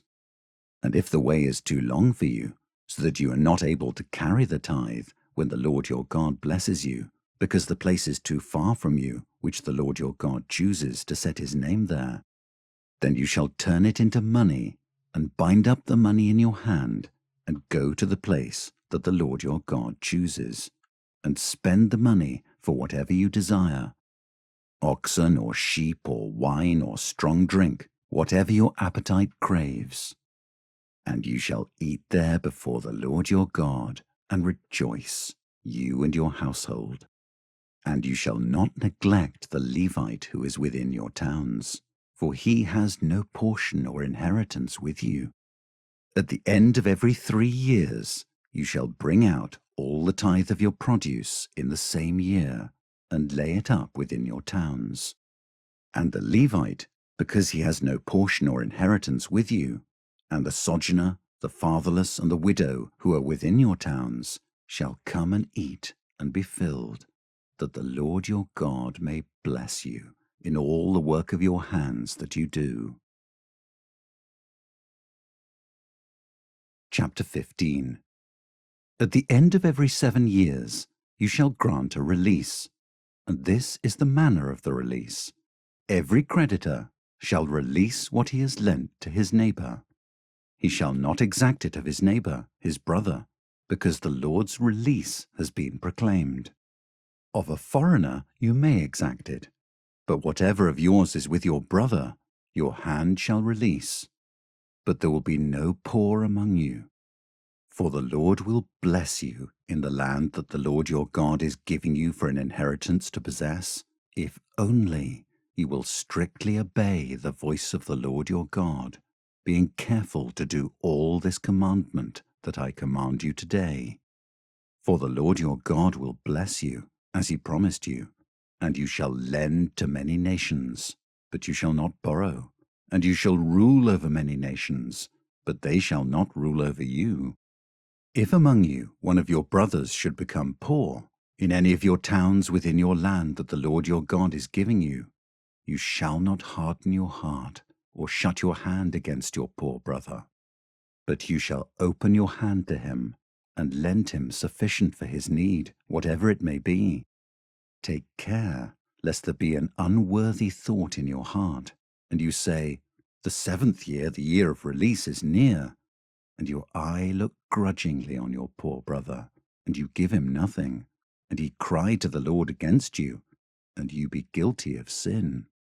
You shall give to him freely, and your heart shall not be grudging when you give to him, because for this the Lord your God will bless you in all your work and in all that you undertake, for there will never cease to be poor in the land. Therefore I command you, you shall open wide your hand to your brother, to the needy, and to the poor in your land. If your brother, a Hebrew man or a Hebrew woman, is sold to you, he shall serve you 6 years, and in the 7th year you shall let him go free from you. And when you let him go free from you, you shall not let him go empty-handed. You shall furnish him liberally out of your flock, out of your threshing floor, and out of your winepress. As the Lord your God has blessed you, you shall give to him. You shall remember that you were a slave in the land of Egypt, and the Lord your God redeemed you. Therefore I command you this today. But if he says to you, "I will not go out from you," because he loves you and your household, since he is well off with you, then you shall take an awl and put it through his ear into the door, and he shall be your slave forever. And to your female slave you shall do the same. It shall not seem hard to you when you let him go free from you, for at half the cost of a hired worker he has served you 6 years. So the Lord your God will bless you in all that you do. All the firstborn males that are born of your herd and flock you shall dedicate to the Lord your God. You shall do no work with the firstborn of your herd, nor shear the firstborn of your flock. You shall eat it, you and your household, before the Lord your God, year by year, at the place that the Lord will choose. But if it has any blemish, if it is lame or blind or has any serious blemish whatever, you shall not sacrifice it to the Lord your God. You shall eat it within your towns. The unclean and the clean alike may eat it, as though it were a gazelle or a deer. Only, you shall not eat its blood. You shall pour it out on the ground like water. Chapter 16. Observe the month of Abib, and keep the Passover to the Lord your God. For in the month of Abib, the Lord your God brought you out of Egypt by night. And you shall offer the Passover sacrifice to the Lord your God, from the flock or the herd, at the place that the Lord will choose to make his name dwell there. You shall eat no leavened bread with it. 7 days you shall eat it with unleavened bread, the bread of affliction. For you came out of the land of Egypt in haste, that all the days of your life you may remember the day when you came out of the land of Egypt. No leaven shall be seen with you in all your territory for 7 days, nor shall any of the flesh that you sacrifice on the evening of the first day remain all night until morning. You may not offer the Passover sacrifice within any of your towns that the Lord your God is giving you, but at the place that the Lord your God will choose to make his name dwell in it. There you shall offer the Passover sacrifice, in the evening at sunset, at the time you came out of Egypt. And you shall cook it and eat it at the place that the Lord your God will choose. And in the morning you shall turn and go to your tents.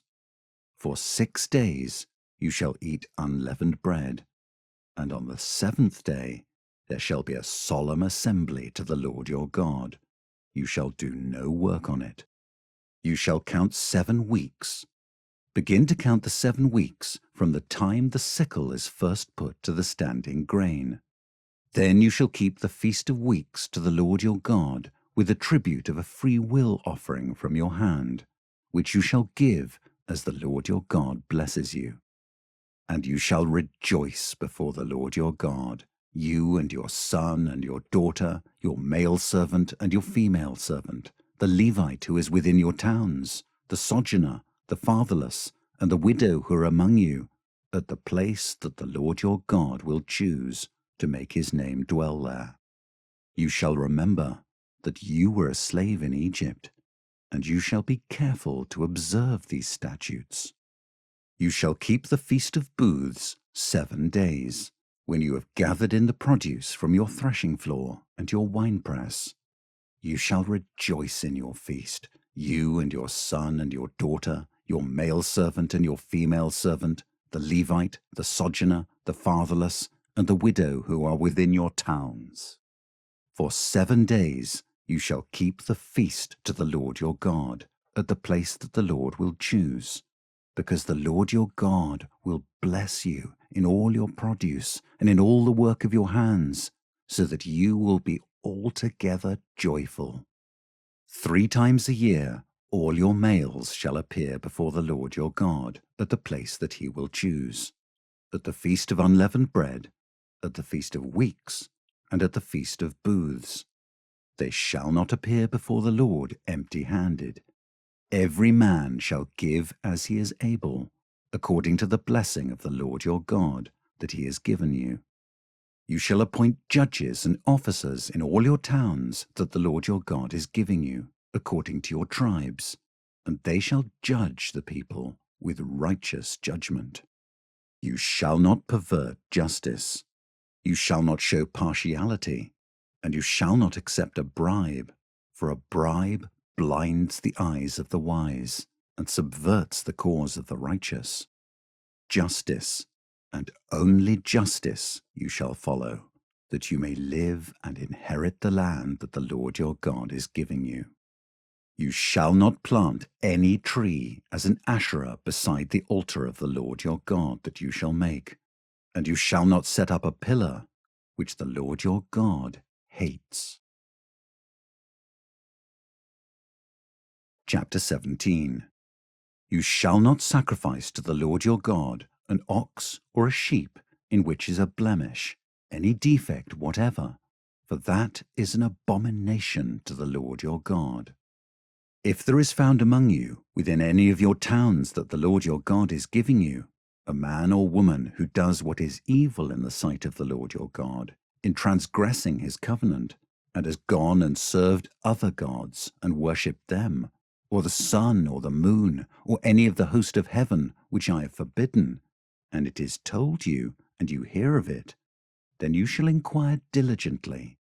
And if it is true and certain that such an abomination has been done in Israel, then you shall bring out to your gates that man or woman who has done this evil thing, and you shall stone that man or woman to death with stones.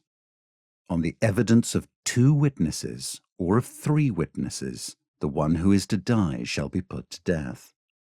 A person shall not be put to death on the evidence of 1 witness. The hand of the witnesses shall be first against him to put him to death, and afterward the hand of all the people. So you shall purge the evil from your midst. If any case arises requiring decision between one kind of homicide and another, one kind of legal right and another, or one kind of assault and another, any case within your towns that is too difficult for you, then you shall arise and go up to the place that the Lord your God will choose. And you shall come to the Levitical priests, and to the judge who is in office in those days, and you shall consult them, and they shall declare to you the decision. Then you shall do according to what they declare to you from that place that the Lord will choose, and you shall be careful to do according to all that they direct you. According to the instructions that they give you, and according to the decision which they pronounce to you, you shall do. You shall not turn aside from the verdict that they declare to you, either to the right hand or to the left. The man who acts presumptuously by not obeying the priest who stands to minister there before the Lord your God, or the judge, that man shall die. So you shall purge the evil from Israel. And all the people shall hear and fear, and not act presumptuously again. When you come to the land that the Lord your God is giving you, and you possess it, and dwell in it, and then say, I will set a king over me, like all the nations that are around me, you may indeed set a king over you, whom the Lord your God will choose. One from among your brothers you shall set as king over you. You may not put a foreigner over you, who is not your brother. Only he must not acquire many horses for himself, or cause the people to return to Egypt in order to acquire many horses, since the Lord has said to you, you shall never return that way again. And he shall not acquire many wives for himself, lest his heart turn away, nor shall he acquire for himself excessive silver and gold. And when he sits on the throne of his kingdom, he shall write for himself in a book a copy of this law, approved by the Levitical priests. And it shall be with him, and he shall read in it all the days of his life, that he may learn to fear the Lord his God, by keeping all the words of this law and these statutes, and doing them, that his heart may not be lifted up above his brothers, and that he may not turn aside from the commandment, either to the right hand or to the left, so that he may continue long in his kingdom, he and his children in Israel. Chapter 18. The Levitical priests, all the tribe of Levi, shall have no portion or inheritance with Israel. They shall eat the Lord's food offerings as their inheritance. They shall have no inheritance among their brothers. The Lord is their inheritance, as he promised them. And this shall be the priest's due from the people, from those offering a sacrifice, whether an ox or a sheep. They shall give to the priest the shoulder and the 2 cheeks and the stomach, the firstfruits of your grain, of your wine and of your oil, and the first fleece of your sheep you shall give him. For the Lord your God has chosen him out of all your tribes to stand and minister in the name of the Lord, him and his sons, for all time. And if a Levite comes from any of your towns out of all Israel where he lives, and he may come when he desires to the place that the Lord will choose, and ministers in the name of the Lord his God, like all his fellow Levites who stand to minister there before the Lord, then he may have equal portions to eat, besides what he receives from the sale of his patrimony. When you come into the land that the Lord your God is giving you, you shall not learn to follow the abominable practices of those nations. There shall not be found among you anyone who burns his son or his daughter as an offering, anyone who practices divination, or tells fortunes, or interprets omens, or a sorcerer, or a charmer, or a medium, or a necromancer, or one who inquires of the dead. For whoever does these things is an abomination to the Lord. And because of these abominations, the Lord your God is driving them out before you. You shall be blameless before the Lord your God. For these nations which you are about to dispossess listen to fortune tellers and to diviners. But as for you, the Lord your God has not allowed you to do this. The Lord your God will raise up for you a prophet like me from among you, from your brothers. It is to him you shall listen, just as you desired of the Lord your God at Horeb on the day of the assembly, when you said, "Let me not hear again the voice of the Lord my God, or see this great fire any more, lest I die." And the Lord said to me, "They are right in what they have spoken. I will raise up for them a prophet like you from among their brothers. And I will put my words in his mouth, and he shall speak to them all that I command him. And whoever will not listen to my words that he shall speak in my name, I myself will require it of him. But the prophet who presumes to speak a word in my name that I have not commanded him to speak, or who speaks in the name of other gods, that same prophet shall die. And if you say in your heart, how may we know the word that the Lord has not spoken? When a prophet speaks in the name of the Lord, if the word does not come to pass or come true, that is a word that the Lord has not spoken. The prophet has spoken it presumptuously.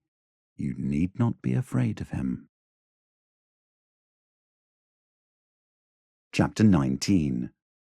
When the Lord your God cuts off the nations whose land the Lord your God is giving you, and you dispossess them and dwell in their cities and in their houses, you shall set apart 3 cities for yourselves in the land that the Lord your God is giving you to possess.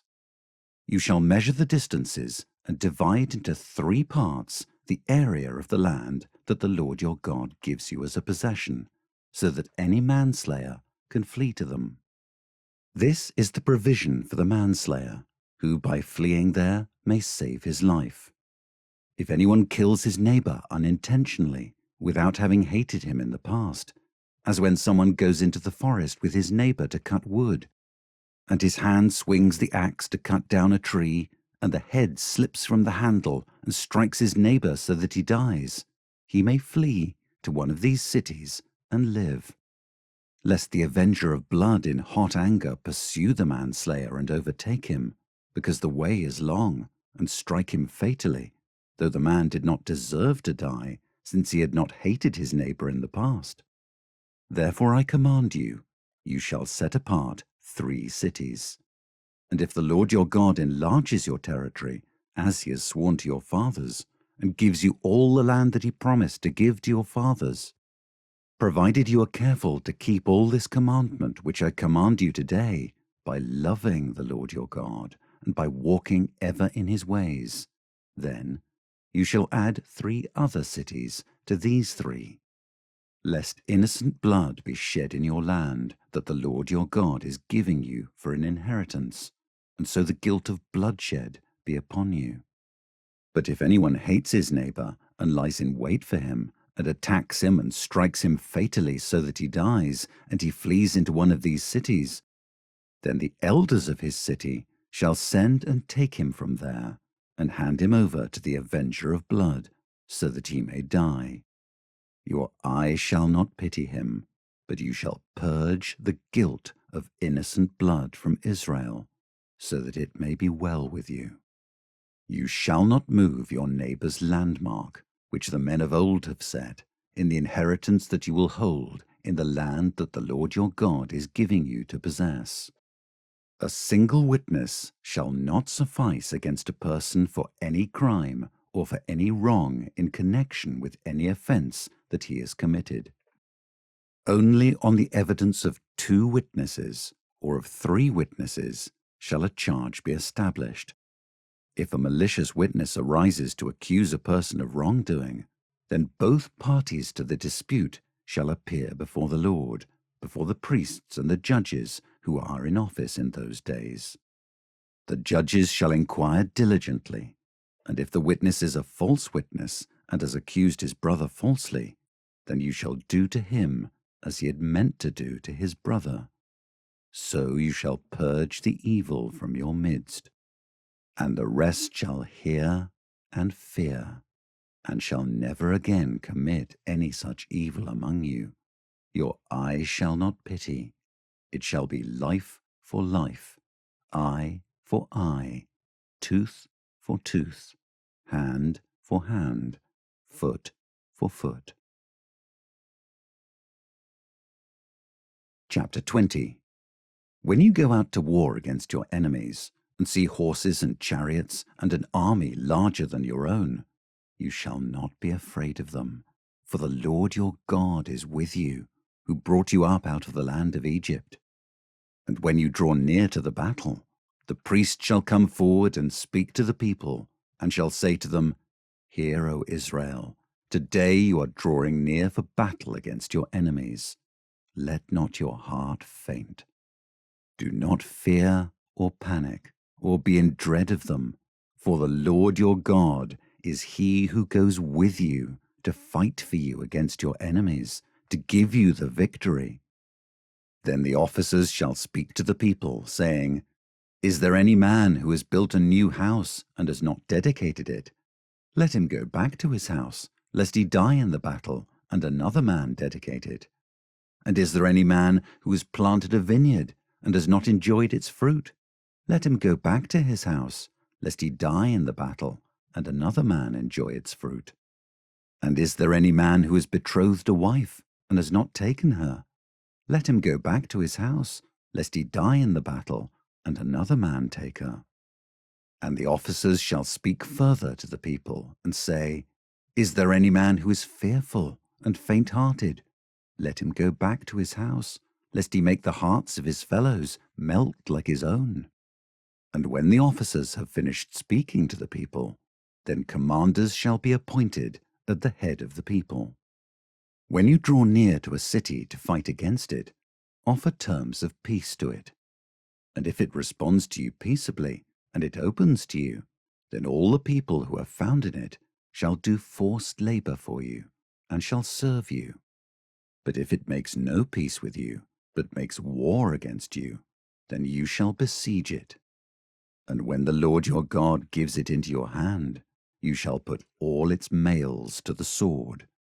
But the women and the little ones, the livestock and everything else in the city, all its spoil, you shall take as plunder for yourselves. And you shall enjoy the spoil of your enemies, which the Lord your God has given you. Thus you shall do to all the cities that are very far from you, which are not cities of the nations here. But in the cities of these peoples that the Lord your God is giving you for an inheritance, you shall save alive nothing that breathes, but you shall devote them to complete destruction, the Hittites and the Amorites, the Canaanites and the Perizzites, the Hivites and the Jebusites, as the Lord your God has commanded, that they may not teach you to do according to all their abominable practices that they have done for their gods, and so you sin against the Lord your God. When you besiege a city for a long time, making war against it in order to take it, you shall not destroy its trees by wielding an axe against them. You may eat from them, but you shall not cut them down. Are the trees in the field human, that they should be besieged by you? Only the trees that you know are not trees for food you may destroy and cut down, that you may build siege works against the city that makes war with you until it falls. Chapter 21. If in the land that the Lord your God is giving you to possess, someone is found slain, lying in the open country, and it is not known who killed him, then your elders and your judges shall come out, and they shall measure the distance to the surrounding cities. And the elders of the city that is nearest to the slain man shall take a heifer that has never been worked and that has not pulled in a yoke. And the elders of that city shall bring the heifer down to a valley with running water, which is neither ploughed nor sown, and shall break the heifer's neck there in the valley. Then the priests, the sons of Levi, shall come forward, for the Lord your God has chosen them to minister to him and to bless in the name of the Lord. And by their word every dispute and every assault shall be settled. And all the elders of that city nearest to the slain man shall wash their hands over the heifer whose neck was broken in the valley, and they shall testify, Our hands did not shed this blood, nor did our eyes see it shed. Accept atonement, O Lord, for your people Israel, whom you have redeemed, and do not set the guilt of innocent blood in the midst of your people Israel, so that their blood guilt be atoned for. So you shall purge the guilt of innocent blood from your midst, when you do what is right in the sight of the Lord.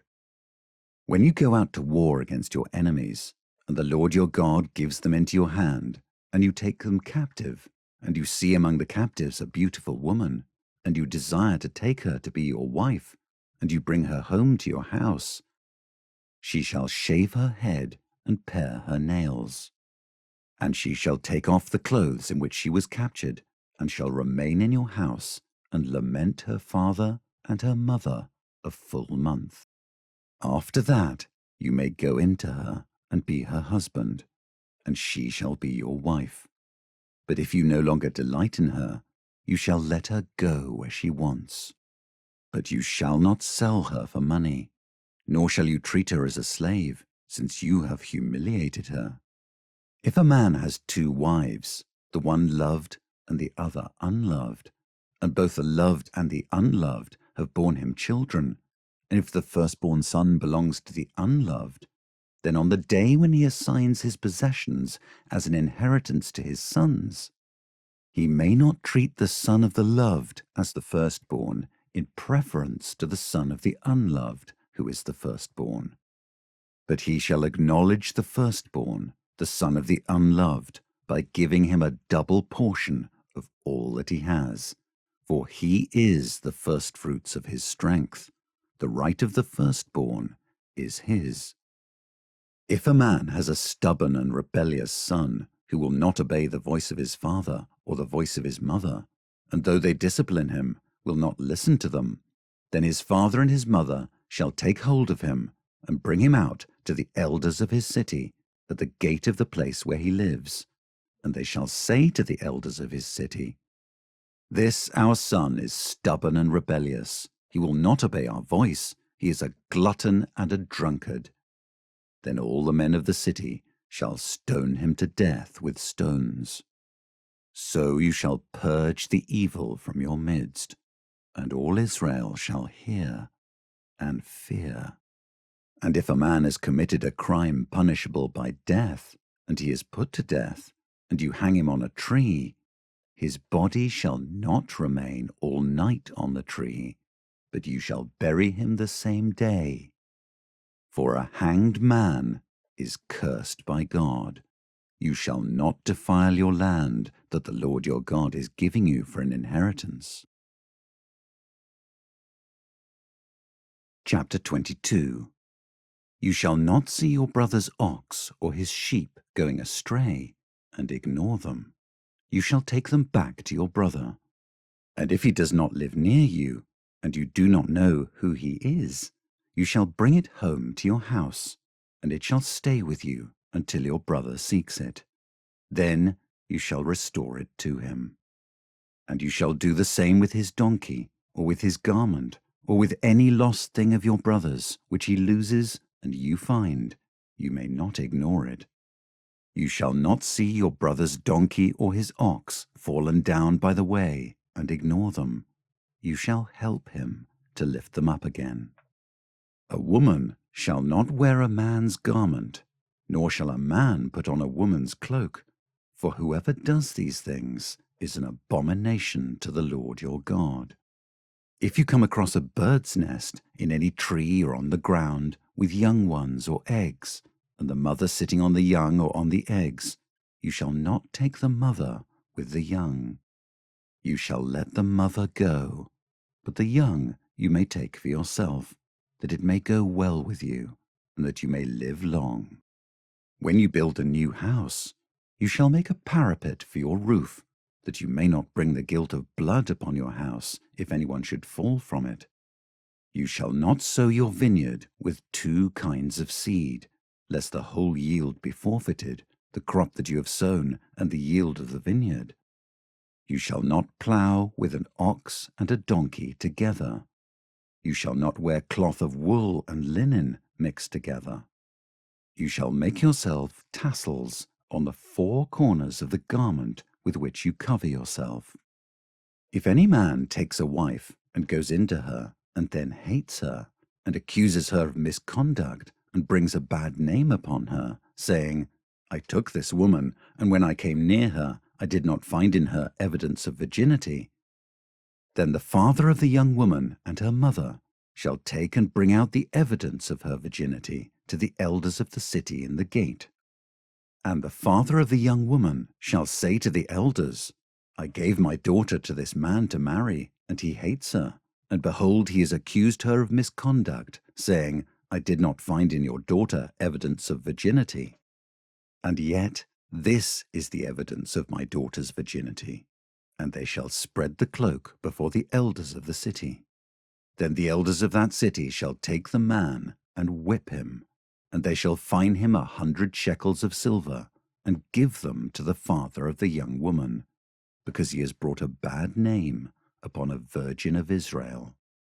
And she shall be his wife. He may not divorce her all his days. But if the thing is true, that evidence of virginity was not found in the young woman, then they shall bring out the young woman to the door of her father's house, and the men of her city shall stone her to death with stones, because she has done an outrageous thing in Israel by whoring in her father's house. So you shall purge the evil from your midst.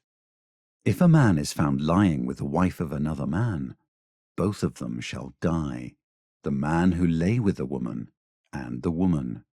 So you shall purge the evil from Israel. If there is a betrothed virgin, and a man meets her in the city and lies with her, then you shall bring them both out to the gate of that city, and you shall stone them to death with stones.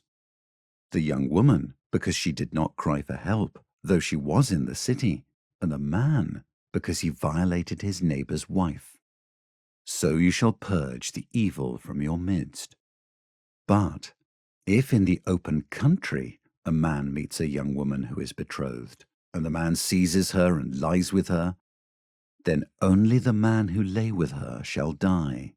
But you shall do nothing to the young woman. She has committed no offense punishable by death. For this case is like that of a man attacking and murdering his neighbor, because he met her in the open country. And though the betrothed young woman cried for help, there was no one to rescue her.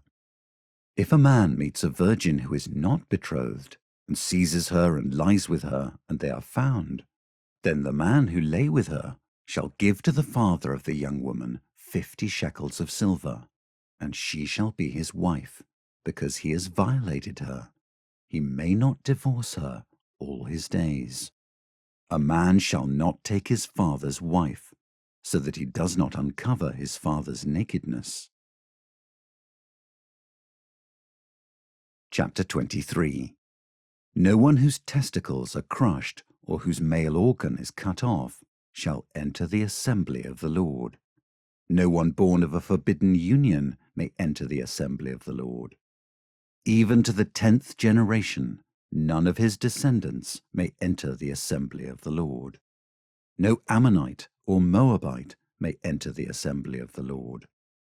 Even to the 10th generation, none of them may enter the assembly of the Lord forever, because they did not meet you with bread and with water on the way when you came out of Egypt, and because they hired against you Balaam the son of Beor from Pethor of Mesopotamia to curse you.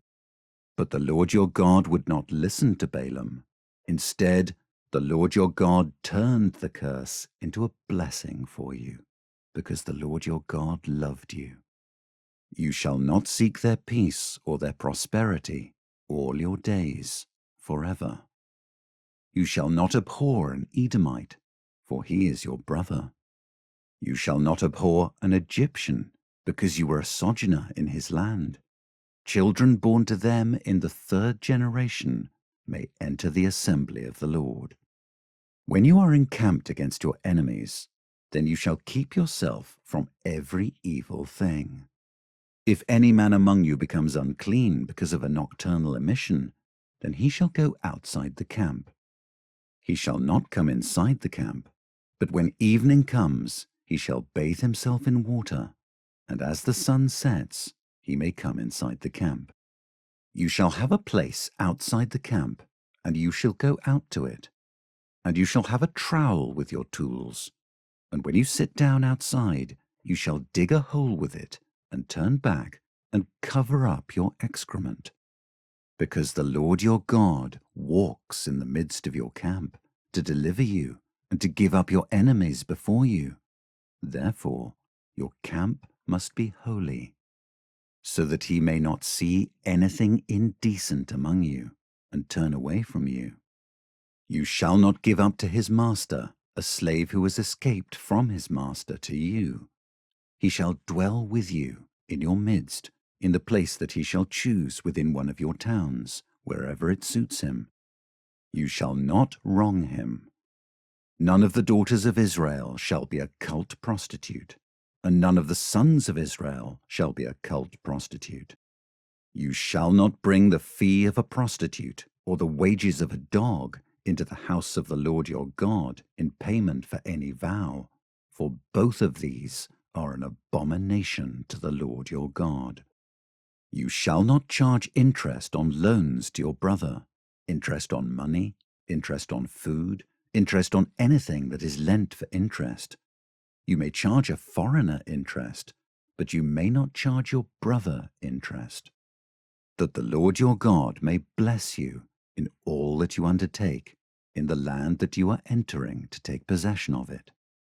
If you make a vow to the Lord your God, you shall not delay fulfilling it, for the Lord your God will surely require it of you, and you will be guilty of sin. But if you refrain from vowing, you will not be guilty of sin. You shall be careful to do what has passed your lips, for you have voluntarily vowed to the Lord your God what you have promised with your mouth. If you go into your neighbor's vineyard, you may eat your fill of grapes, as many as you wish, but you shall not put any in your bag. If you go into your neighbor's standing grain, you may pluck the ears with your hand, but you shall not put a sickle to your neighbor's standing grain. Chapter 24. When a man takes a wife and marries her, if then she finds no favor in his eyes, because he has found some indecency in her, and he writes her a certificate of divorce, and puts it in her hand, and sends her out of his house, and she departs out of his house, and if she goes and becomes another man's wife, and the latter man hates her, and writes her a certificate of divorce, and puts it in her hand, and sends her out of his house, or if the latter man dies who took her to be his wife, then her former husband, who sent her away, may not take her again to be his wife after she has been defiled, for that is an abomination before the Lord. And you shall not bring sin upon the land that the Lord your God is giving you for an inheritance. When a man is newly married, he shall not go out with the army or be liable for any other public duty. He shall be free at home 1 year to be happy with his wife whom he has taken. No one shall take a mill or an upper millstone in pledge, for that would be taking a life in pledge. If a man is found stealing one of his brothers of the people of Israel, and if he treats him as a slave or sells him, then that thief shall die. So you shall purge the evil from your midst. Take care in a case of leprous disease to be very careful to do according to all that the Levitical priests shall direct you. As I commanded them, so you shall be careful to do. Remember what the Lord your God did to Miriam on the way as you came out of Egypt. When you make your neighbor a loan of any sort, you shall not go into his house to collect his pledge. You shall stand outside, and the man to whom you make the loan shall bring the pledge out to you. And if he is a poor man, you shall not sleep in his pledge. You shall restore to him the pledge as the sun sets, that he may sleep in his cloak and bless you. And it shall be righteousness for you before the Lord your God. You shall not oppress a hired worker who is poor and needy, whether he is one of your brothers or one of the sojourners who are in your land within your towns. You shall give him his wages on the same day, before the sun sets, for he is poor and counts on it, lest he cry against you to the Lord, and you be guilty of sin. Fathers shall not be put to death because of their children, nor shall children be put to death because of their fathers. Each one shall be put to death for his own sin. You shall not pervert the justice due to the sojourner or to the fatherless, or take a widow's garment in pledge. But you shall remember that you were a slave in Egypt, and the Lord your God redeemed you from there. Therefore I command you to do this. When you reap your harvest in your field, and forget a sheaf in the field, you shall not go back to get it. It shall be for the sojourner, the fatherless, and the widow, that the Lord your God may bless you in all the work of your hands. When you beat your olive trees, you shall not go over them again. It shall be for the sojourner, the fatherless, and the widow. When you gather the grapes of your vineyard, you shall not strip it afterward. It shall be for the sojourner, the fatherless, and the widow. You shall remember that you were a slave in the land of Egypt. Therefore I command you to do this. Chapter 25. If there is a dispute between men, and they come into court, and the judges decide between them, acquitting the innocent and condemning the guilty, then if the guilty man deserves to be beaten, the judge shall cause him to lie down and be beaten in his presence with a number of stripes in proportion to his offense. 40 stripes may be given him, but not more, lest, if one should go on to beat him with more stripes than these, your brother be degraded in your sight. You shall not muzzle an ox when it is treading out the grain. If brothers dwell together, and one of them dies and has no son, the wife of the dead man shall not be married outside the family to a stranger.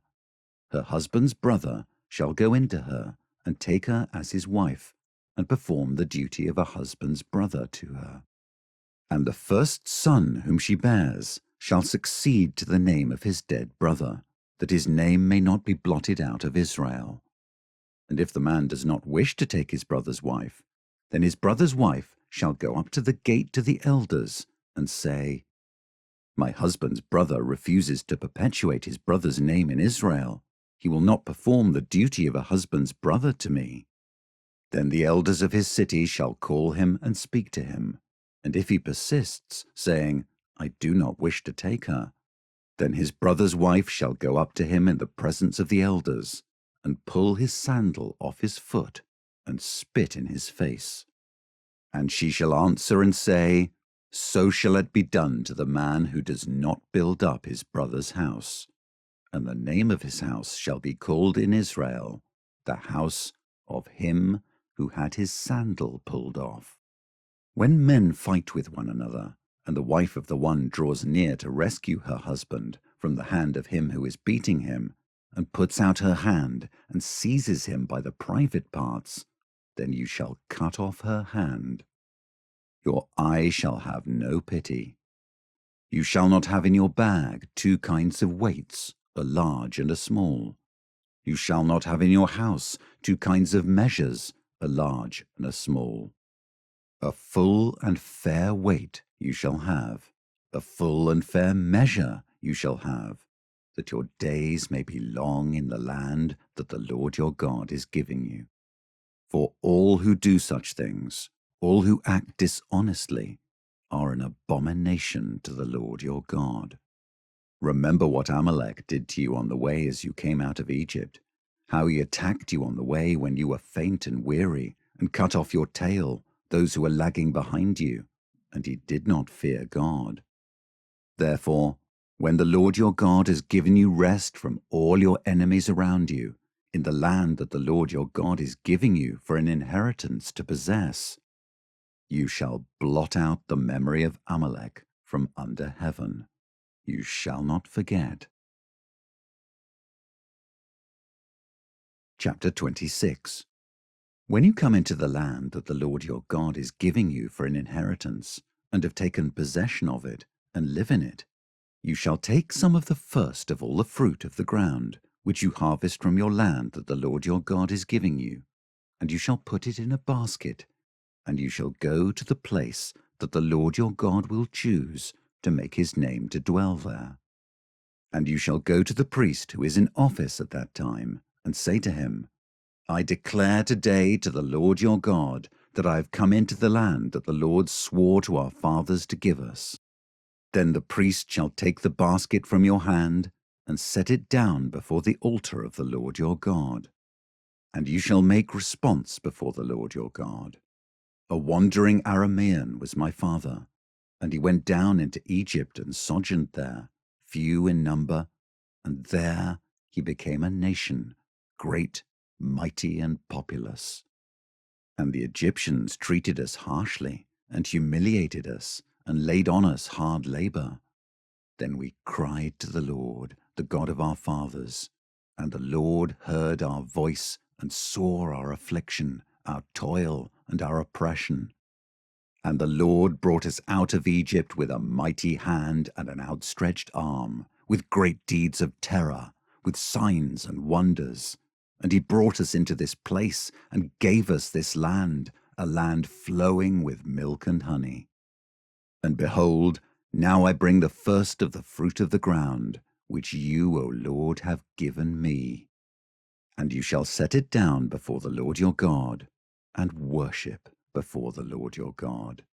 And you shall rejoice in all the good that the Lord your God has given to you, and to your house, you and the Levite and the sojourner who is among you. When you have finished paying all the tithe of your produce in the 3rd year, which is the year of tithing, giving it to the Levite, the sojourner, the fatherless, and the widow, so that they may eat within your towns and be filled, then you shall say before the Lord your God, I have removed the sacred portion out of my house, and moreover, I have given it to the Levite, the sojourner, the fatherless, and the widow, according to all your commandment that you have commanded me. I have not transgressed any of your commandments, nor have I forgotten them. I have not eaten of the tithe while I was mourning, or removed any of it while I was unclean, or offered any of it to the dead. I have obeyed the voice of the Lord my God. I have done according to all that you have commanded me. Look down from your holy habitation, from heaven, and bless your people Israel, and the ground that you have given us, as you swore to our fathers, a land flowing with milk and honey. This day the Lord your God commands you to do these statutes and rules. You shall therefore be careful to do them with all your heart and with all your soul. You have declared today that the Lord is your God, and that you will walk in his ways, and keep his statutes and his commandments and his rules, and will obey his voice. And the Lord has declared today that you are a people for his treasured possession, as he has promised you, and that you are to keep all his commandments, and that he will set you in praise and in fame and in honor, high above all nations that he has made, and that you shall be a people holy to the Lord your God, as he promised. Chapter 27. Now Moses and the elders of Israel commanded the people, saying, Keep the whole commandment that I command you today. And on the day you cross over the Jordan to the land that the Lord your God is giving you, you shall set up large stones and plaster them with plaster. And you shall write on them all the words of this law when you cross over to enter the land that the Lord your God is giving you, a land flowing with milk and honey, as the Lord, the God of your fathers, has promised you. And when you have crossed over the Jordan, you shall set up these stones, concerning which I command you today, on Mount Ebal, and you shall plaster them with plaster. And there you shall build an altar to the Lord your God, an altar of stones. You shall wield no iron tool on them. You shall build an altar to the Lord your God of uncut stones. And you shall offer burnt offerings on it to the Lord your God. And you shall sacrifice peace offerings, and shall eat there. And you shall rejoice before the Lord your God. And you shall write on the stones all the words of this law very plainly. Then Moses and the Levitical priests said to all Israel, Keep silence and hear, O Israel. This day you have become the people of the Lord your God. You shall therefore obey the voice of the Lord your God, keeping his commandments and his statutes, which I command you today. That day Moses charged the people, saying, When you have crossed over the Jordan, these shall stand on Mount Gerizim to bless the people: Simeon, Levi, Judah, Issachar, Joseph, and Benjamin. And these shall stand on Mount Ebal for the curse: Reuben, Gad, Asher, Zebulun, Dan, and Naphtali. And the Levites shall declare to all the men of Israel in a loud voice, Cursed be the man who makes a carved or cast metal image, an abomination to the Lord, a thing made by the hands of a craftsman, and sets it up in secret. And all the people shall answer and say, Amen. Cursed be anyone who dishonors his father or his mother. And all the people shall say, Amen. Cursed be anyone who moves his neighbor's landmark. And all the people shall say, Amen. Cursed be anyone who misleads a blind man on the road. And all the people shall say, Amen. Cursed be anyone who perverts the justice due to the sojourner, the fatherless, and the widow. And all the people shall say, Amen. Cursed be anyone who lies with his father's wife, because he has uncovered his father's nakedness. And all the people shall say, Amen. Cursed be anyone who lies with any kind of animal. And all the people shall say, Amen. Cursed be anyone who lies with his sister, whether the daughter of his father or the daughter of his mother. And all the people shall say, Amen. Cursed be anyone who lies with his mother-in-law. And all the people shall say, Amen. Cursed be anyone who strikes down his neighbor in secret. And all the people shall say, Amen. Cursed be anyone who takes a bribe to shed innocent blood. And all the people shall say, Amen. Cursed be anyone who does not confirm the words of this law by doing them. And all the people shall say, Amen. Chapter 28. And if you faithfully obey the voice of the Lord your God, being careful to do all his commandments that I command you today, the Lord your God will set you high above all the nations of the earth. And all these blessings shall come upon you and overtake you if you obey the voice of the Lord your God. Blessed shall you be in the city, and blessed shall you be in the field. Blessed shall be the fruit of your womb, and the fruit of your ground, and the fruit of your cattle, the increase of your herds, and the young of your flock. Blessed shall be your basket and your kneading bowl. Blessed shall you be when you come in, and blessed shall you be when you go out. The Lord will cause your enemies who rise against you to be defeated before you. They shall come out against you one way and flee before you 7 ways. The Lord will command the blessing on you in your barns and in all that you undertake, and he will bless you in the land that the Lord your God is giving you. The Lord will establish you as a people holy to himself, as he has sworn to you, if you keep the commandments of the Lord your God and walk in his ways. And all the peoples of the earth shall see that you are called by the name of the Lord, and they shall be afraid of you. And the Lord will make you abound in prosperity, in the fruit of your womb, and in the fruit of your livestock, and in the fruit of your ground, within the land that the Lord swore to your fathers to give you. The Lord will open to you his good treasury, the heavens, to give the rain to your land in its season, and to bless all the work of your hands. And you shall lend to many nations, but you shall not borrow. And the Lord will make you the head and not the tail, and you shall only go up and not down, if you obey the commandments of the Lord your God, which I command you today, being careful to do them. And if you do not turn aside from any of the words that I command you today, to the right hand or to the left, to go after other gods to serve them. But if you will not obey the voice of the Lord your God, or be careful to do all his commandments and his statutes that I command you today, then all these curses shall come upon you and overtake you. Cursed shall you be in the city, and cursed shall you be in the field. Cursed shall be your basket and your kneading bowl. Cursed shall be the fruit of your womb, and the fruit of your ground, the increase of your herds, and the young of your flock. Cursed shall you be when you come in, and cursed shall you be when you go out.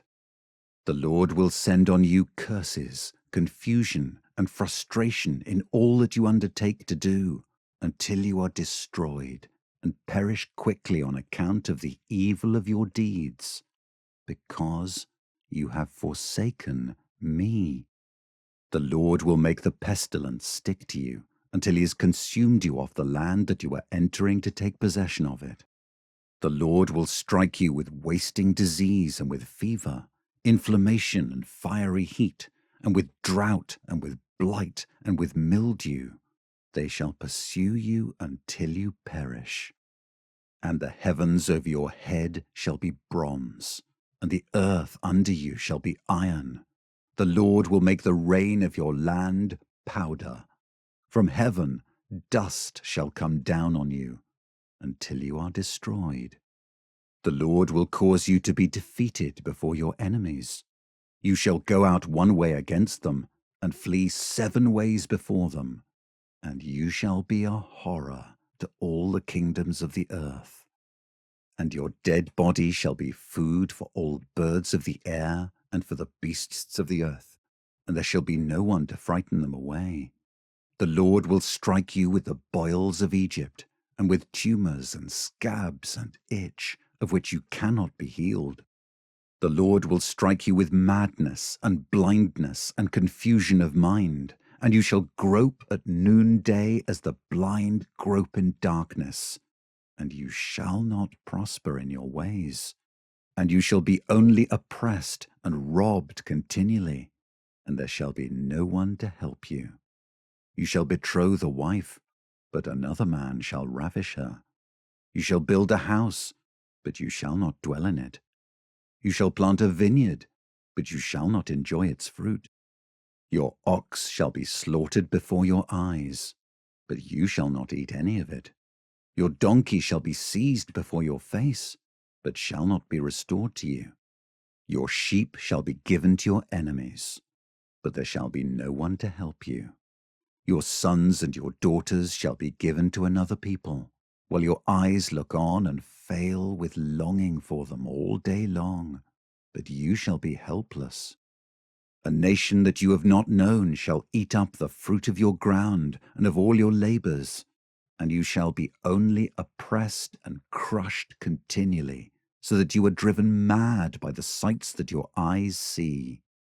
The Lord will strike you on the knees and on the legs with grievous boils of which you cannot be healed, from the sole of your foot to the crown of your head. The Lord will bring you and your king whom you set over you to a nation that neither you nor your fathers have known, and there you shall serve other gods of wood and stone, and you shall become a horror, a proverb, and a byword among all the peoples where the Lord will lead you away. You shall carry much seed into the field, and shall gather in little, for the locust shall consume it. You shall plant vineyards and dress them, but you shall neither drink of the wine nor gather the grapes, for the worm shall eat them. You shall have olive trees throughout all your territory, but you shall not anoint yourself with the oil, for your olives shall drop off. You shall father sons and daughters, but they shall not be yours, for they shall go into captivity. The cricket shall possess all your trees and the fruit of your ground. The sojourner who is among you shall rise higher and higher above you, and you shall come down lower and lower. He shall lend to you, and you shall not lend to him. He shall be the head, and you shall be the tail.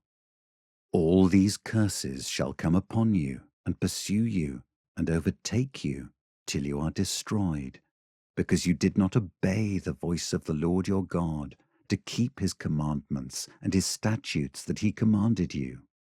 They shall be a sign and a wonder against you and your offspring forever, because you did not serve the Lord your God with joyfulness and gladness of heart, because of the abundance of all things.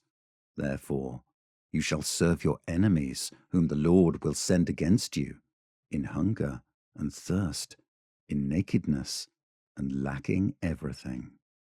And he will put a yoke of iron on your neck until he has destroyed you. The Lord will bring a nation against you from far away, from the end of the earth, swooping down like the eagle, a nation whose language you do not understand, a hard-faced nation who shall not respect the old or show mercy to the young. It shall eat the offspring of your cattle and the fruit of your ground until you are destroyed. It also shall not leave you grain, wine, or oil, the increase of your herds or the young of your flock, until they have caused you to perish. They shall besiege you in all your towns, until your high and fortified walls in which you trusted come down throughout all your land. And they shall besiege you in all your towns throughout all your land, which the Lord your God has given you. And you shall eat the fruit of your womb, the flesh of your sons and daughters, whom the Lord your God has given you, in the siege and in the distress with which your enemies shall distress you. The man who is the most tender and refined among you will begrudge food to his brother, to the wife he embraces, and to the last of the children whom he has left, so that he will not give to any of them any of the flesh of his children whom he is eating, because he has nothing else left in the siege and in the distress with which your enemies shall distress you in all your towns. The most tender and refined woman among you who would not venture to set the sole of her foot on the ground because she is so delicate and tender, will begrudge to the husband she embraces, to her son and to her daughter, her afterbirth that comes out from between her feet and her children whom she bears, because lacking everything, she will eat them secretly. In the siege and in the distress with which your enemy shall distress you in your towns. If you are not careful to do all the words of this law that are written in this book, that you may fear this glorious and awesome name, the Lord your God, then the Lord will bring on you and your offspring extraordinary afflictions, afflictions severe and lasting, and sicknesses grievous and lasting. And he will bring upon you again all the diseases of Egypt, of which you were afraid, and they shall cling to you. Every sickness also, and every affliction that is not recorded in the book of this law, the Lord will bring upon you, until you are destroyed. Whereas you were as numerous as the stars of heaven, you shall be left few in number, because you did not obey the voice of the Lord your God. And as the Lord took delight in doing you good and multiplying you, so the Lord will take delight in bringing ruin upon you and destroying you. And you shall be plucked off the land that you are entering to take possession of it. And the Lord will scatter you among all peoples, from one end of the earth to the other, and there you shall serve other gods of wood and stone, which neither you nor your fathers have known. And among these nations you shall find no respite, and there shall be no resting place for the sole of your foot. But the Lord will give you there a trembling heart and failing eyes and a languishing soul. Your life shall hang in doubt before you. Night and day you shall be in dread and have no assurance of your life. In the morning you shall say, if only it were evening. And at evening you shall say, if only it were morning, because of the dread that your heart shall feel and the sights that your eyes shall see. And the Lord will bring you back in ships to Egypt, a journey that I promised that you should never make again. And there you shall offer yourselves for sale to your enemies, as male and female slaves. But there will be no buyer. Chapter 29. These are the words of the covenant that the Lord commanded Moses to make with the people of Israel in the land of Moab, besides the covenant that he had made with them at Horeb. And Moses summoned all Israel, and said to them, You have seen all that the Lord did before your eyes in the land of Egypt, to Pharaoh, and to all his servants, and to all his land, the great trials that your eyes saw, the signs and those great wonders. But to this day the Lord has not given you a heart to understand, or eyes to see, or ears to hear. I have led you 40 years in the wilderness. Your clothes have not worn out on you, and your sandals have not worn off your feet. You have not eaten bread, and you have not drunk wine or strong drink, that you may know that I am the Lord your God. And when you came to this place, Sihon the king of Heshbon and Og the king of Bashan came out against us to battle, but we defeated them. We took their land and gave it for an inheritance to the Reubenites, the Gadites, and the half-tribe of the Manassites. Therefore, keep the words of this covenant and do them, that you may prosper in all that you do.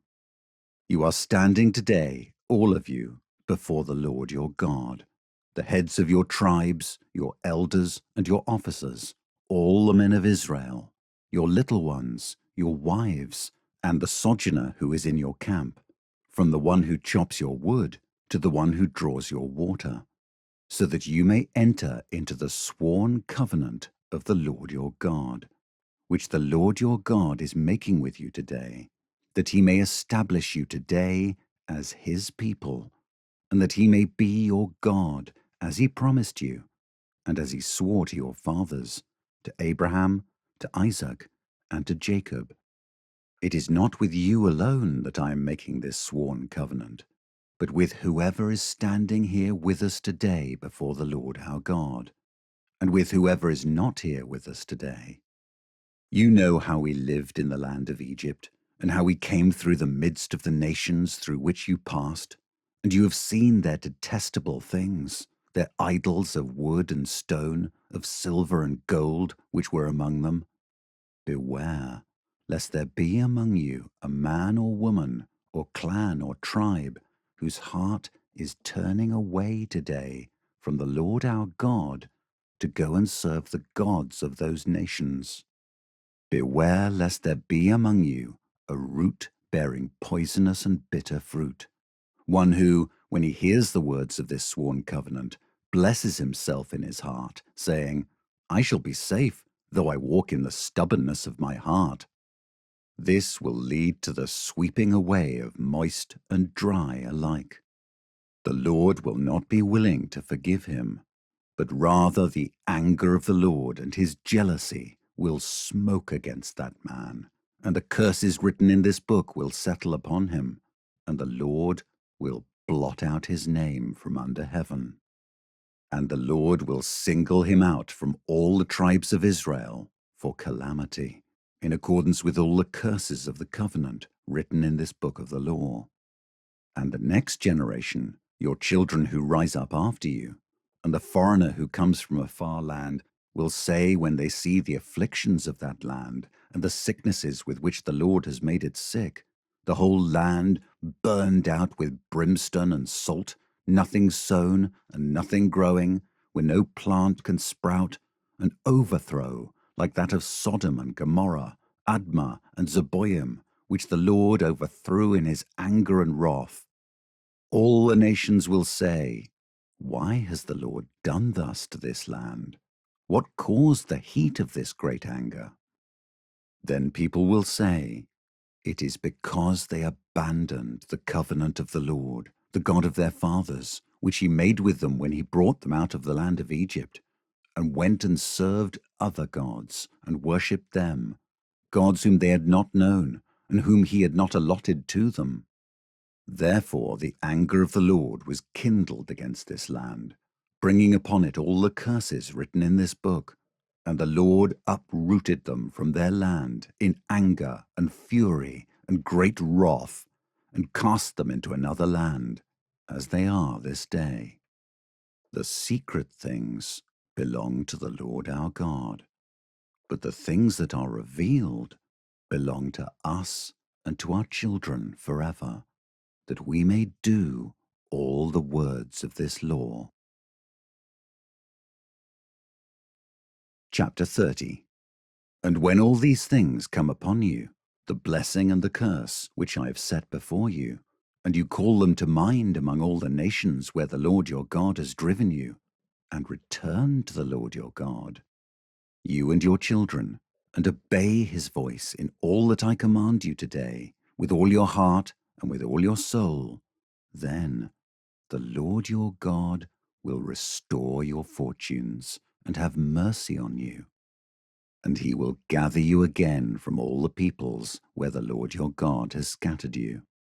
If your outcasts are in the uttermost parts of heaven, from there the Lord your God will gather you, and from there he will take you, and the Lord your God will bring you into the land that your fathers possessed, that you may possess it, and he will make you more prosperous and numerous than your fathers. And the Lord your God will circumcise your heart and the heart of your offspring, so that you will love the Lord your God with all your heart and with all your soul, that you may live. And the Lord your God will put all these curses on your foes and enemies who persecuted you, and you shall again obey the voice of the Lord and keep all his commandments that I command you today.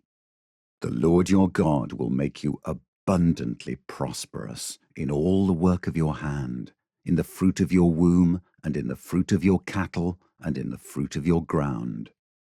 For the Lord will again take delight in prospering you, as he took delight in your fathers, when you obey the voice of the Lord your God, to keep his commandments and his statutes that are written in this book of the law, when you turn to the Lord your God with all your heart and with all your soul. For this commandment that I command you today is not too hard for you, neither is it far off. It is not in heaven that you should say, who will ascend to heaven for us and bring it to us, that we may hear it and do it? Neither is it beyond the sea that you should say, who will go over the sea for us and bring it to us, that we may hear it and do it? But the word is very near you. It is in your mouth and in your heart, so that you can do it. See, I have set before you today life and good, death and evil. If you obey the commandments of the Lord your God that I command you today, by loving the Lord your God, by walking in his ways, and by keeping his commandments and his statutes and his rules, then you shall live and multiply, and the Lord your God will bless you in the land that you are entering to take possession of it. But if your heart turns away, and you will not hear, but are drawn away to worship other gods and serve them, I declare to you today that you shall surely perish. You shall not live long in the land that you are going over the Jordan to enter and possess. I call heaven and earth to witness against you today that I have set before you life and death, blessing and curse. Therefore, choose life, that you and your offspring may live, loving the Lord your God, obeying his voice and holding fast to him, for he is your life and length of days, that you may dwell in the land that the Lord swore to your fathers, to Abraham, to Isaac, and to Jacob, to give them. Chapter 31. So Moses continued to speak these words to all Israel. And he said to them, I am 120 years old today. I am no longer able to go out and come in. The Lord has said to me, you shall not go over this Jordan. The Lord your God himself will go over before you. He will destroy these nations before you, so that you shall dispossess them, and Joshua will go over at your head, as the Lord has spoken. And the Lord will do to them as he did to Sihon and Og, the kings of the Amorites, and to their land when he destroyed them. And the Lord will give them over to you, and you shall do to them according to the whole commandment that I have commanded you. Be strong and courageous. Do not fear or be in dread of them, for it is the Lord your God who goes with you. He will not leave you or forsake you. Then Moses summoned Joshua and said to him in the sight of all Israel, be strong and courageous, for you shall go with this people into the land that the Lord has sworn to their fathers to give them, and you shall put them in possession of it. It is the Lord who goes before you. He will be with you. He will not leave you or forsake you. Do not fear or be dismayed. Then Moses wrote this law and gave it to the priests, the sons of Levi, who carried the ark of the covenant of the Lord, and to all the elders of Israel. And Moses commanded them, at the end of every 7 years, at the set time in the year of release, at the Feast of Booths, when all Israel comes to appear before the Lord your God at the place that he will choose, you shall read this law before all Israel in their hearing. Assemble the people, men, women, and little ones, and the sojourner within your towns, that they may hear and learn to fear the Lord your God. And be careful to do all the words of this law, and that their children who have not known it may hear and learn to fear the Lord your God, as long as you live in the land that you are going over the Jordan to possess. And the Lord said to Moses, Behold, the days approach when you must die. Call Joshua and present yourselves in the tent of meeting, that I may commission him. And Moses and Joshua went and presented themselves in the tent of meeting. And the Lord appeared in the tent in a pillar of cloud. And the pillar of cloud stood over the entrance of the tent. And the Lord said to Moses, Behold, you are about to lie down with your fathers. Then this people will rise and whore after the foreign gods among them in the land that they are entering, and they will forsake me and break my covenant that I have made with them. Then my anger will be kindled against them in that day, and I will forsake them and hide my face from them, and they will be devoured. And many evils and troubles will come upon them, so that they will say in that day, Have not these evils come upon us because our God is not among us? And I will surely hide my face in that day, because of all the evil that they have done, because they have turned to other gods. Now therefore, write this song and teach it to the people of Israel. Put it in their mouths, that this song may be a witness for me against the people of Israel. For when I have brought them into the land flowing with milk and honey, which I swore to give to their fathers, and they have eaten and are full and grown fat, they will turn to other gods and serve them, and despise me and break my covenant. And when many evils and troubles have come upon them, this song shall confront them as a witness, for it will live unforgotten in the mouths of their offspring. For I know what they are inclined to do, even today, before I have brought them into the land that I swore to give. So Moses wrote this song the same day and taught it to the people of Israel. And the Lord commissioned Joshua the son of Nun and said, Be strong and courageous, for you shall bring the people of Israel into the land that I swore to give them. I will be with you. When Moses had finished writing the words of this law in a book to the very end, Moses commanded the Levites who carried the ark of the covenant of the Lord, Take this book of the law and put it by the side of the ark of the covenant of the Lord your God, that it may be there for a witness against you. For I know how rebellious and stubborn you are. Behold, even today, while I am yet alive with you, you have been rebellious against the Lord. How much more after my death?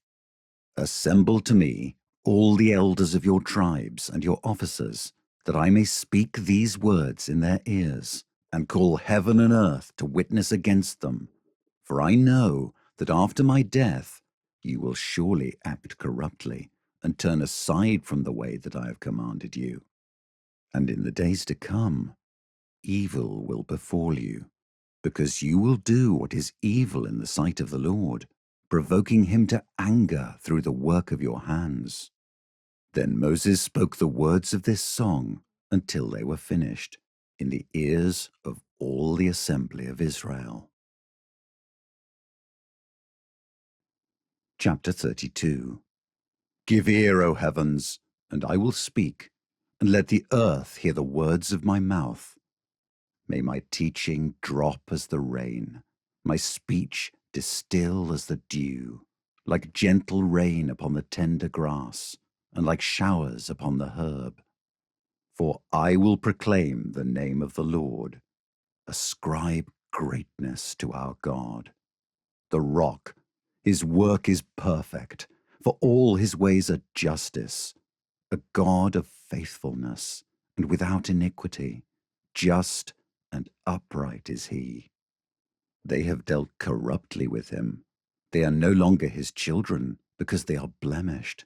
They are a crooked and twisted generation. Do you thus repay the Lord, you foolish and senseless people? Is not he your Father, who created you, who made you and established you? Remember the days of old. Consider the years of many generations. Ask your father, and he will show you, your elders, and they will tell you. When the Most High gave to the nations their inheritance, when he divided mankind, he fixed the borders of the peoples according to the number of the sons of God. But the Lord's portion is his people, Jacob his allotted heritage. He found him in a desert land and in the howling waste of the wilderness. He encircled him, he cared for him, he kept him as the apple of his eye. Like an eagle that stirs up its nest, that flutters over its young, spreading out its wings, catching them, bearing them on its pinions. The Lord alone guided him. No foreign god was with him. He made him ride on the high places of the land, and he ate the produce of the field. And he suckled him with honey out of the rock, and oil out of the flinty rock. Curds from the herd, and milk from the flock, with fat of lambs, rams of Bashan, and goats, with the very finest of the wheat. And you drank foaming wine made from the blood of the grape. But Jeshurun grew fat and kicked. You grew fat, stout, and sleek. Then he forsook God who made him, and scoffed at the rock of his salvation. They stirred him to jealousy with strange gods. With abominations they provoked him to anger. They sacrificed to demons that were no gods, to gods they had never known, to new gods that had come recently, whom your fathers had never dreaded. You were unmindful of the rock that bore you, and you forgot the God who gave you birth. The Lord saw it and spurned them because of the provocation of his sons and his daughters. And he said, I will hide my face from them. I will see what their end will be, for they are a perverse generation, children in whom is no faithfulness. They have made me jealous with what is no God. They have provoked me to anger with their idols. So I will make them jealous with those who are no people. I will provoke them to anger with a foolish nation. For a fire is kindled by my anger, and it burns to the depths of Sheol, devours the earth and its increase, and sets on fire the foundations of the mountains. And I will heap disasters upon them. I will spend my arrows on them. They shall be wasted with hunger, and devoured by plague and poisonous pestilence. I will send the teeth of beasts against them, with the venom of things that crawl in the dust. Outdoors the sword shall bereave, and indoors terror. For young man and woman alike, the nursing child with the man of grey hairs. I would have said, I will cut them to pieces, I will wipe them from human memory, had I not feared provocation by the enemy, lest their adversaries should misunderstand, lest they should say, Our hand is triumphant, it was not the Lord who did all this. For they are a nation void of counsel, and there is no understanding in them. If they were wise, they would understand this, they would discern their latter end. How could one have chased 1,000, and two have put 10,000 to flight, unless their rock had sold them, and the Lord had given them up? For their rock is not as our rock. Our enemies are by themselves. For their vine comes from the vine of Sodom, and from the fields of Gomorrah. Their grapes are grapes of poison, their clusters are bitter. Their wine is the poison of serpents, and the cruel venom of asps. Is not this laid up in store with me, sealed up in my treasuries? Vengeance is mine, and recompense, for the time when their foot shall slip. For the day of their calamity is at hand, and their doom comes swiftly. For the Lord will vindicate his people, and have compassion on his servants, when he sees that their power is gone, and there is none remaining, bond or free. Then he will say, Where are their gods, the rock in which they took refuge, who ate the fat of their sacrifices, and drank the wine of their drink offering? Let them rise up and help you. Let them be your protection. See now, that I, even I, am He, and there is no God beside me. I kill, and I make alive. I wound, and I heal, and there is none that can deliver out of my hand.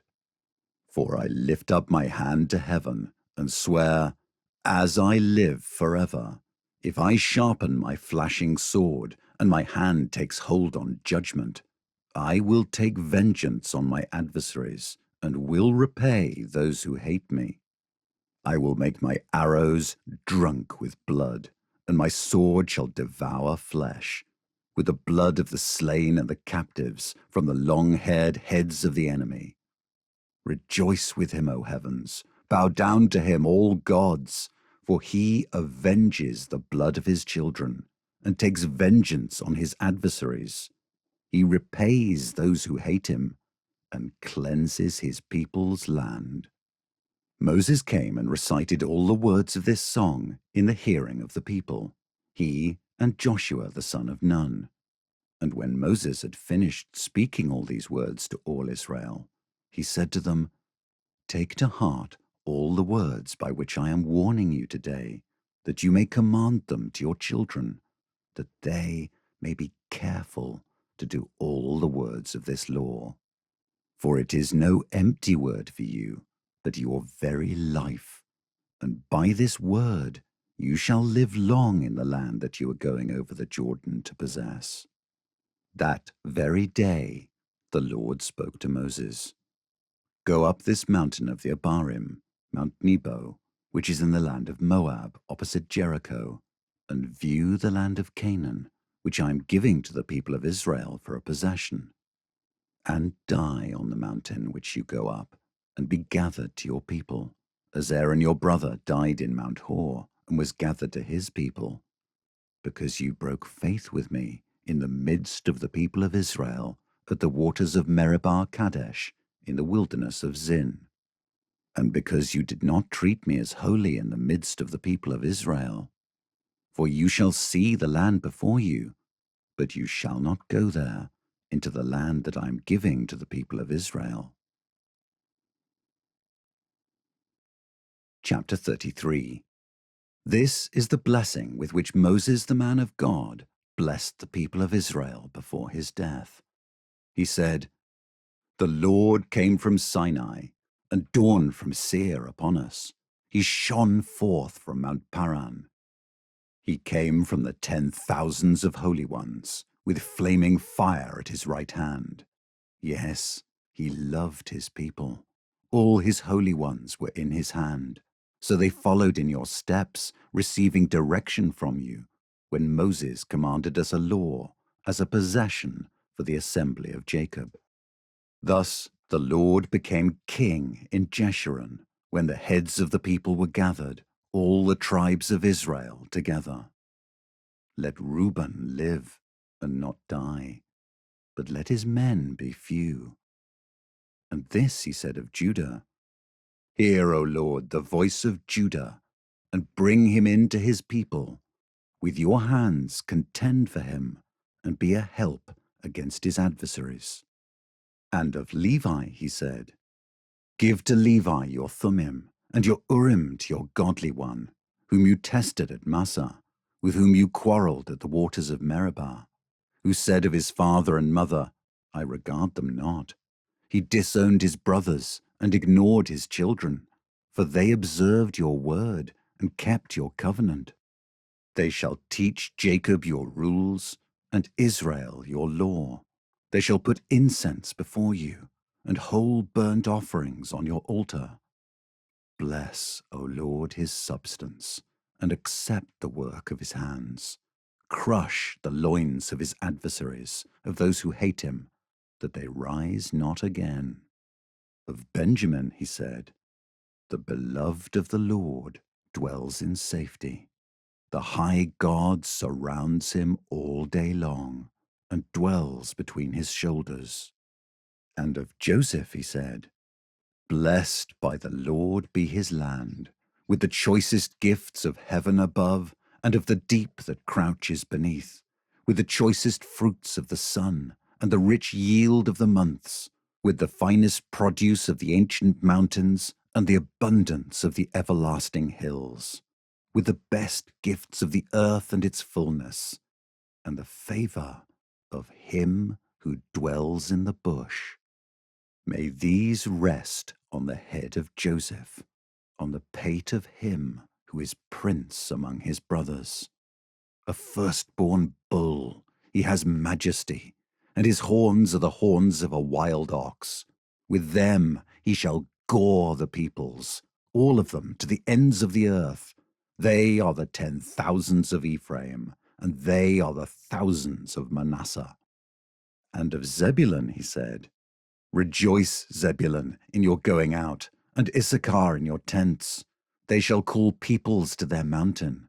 There they offer right sacrifices, for they draw from the abundance of the seas and the hidden treasures of the sand. And of Gad he said, Blessed be he who enlarges Gad. Gad crouches like a lion. He tears off arm and scalp.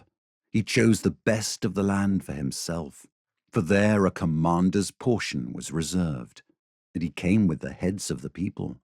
With Israel he executed the justice of the Lord, and his judgments for Israel. And of Dan he said, Dan is a lion's cub that leaps from Bashan. And of Naphtali he said, O Naphtali, sated with favor and full of the blessing of the Lord, possess the lake and the south.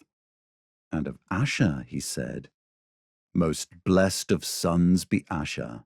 Let him be the favorite of his brothers, and let him dip his foot in oil.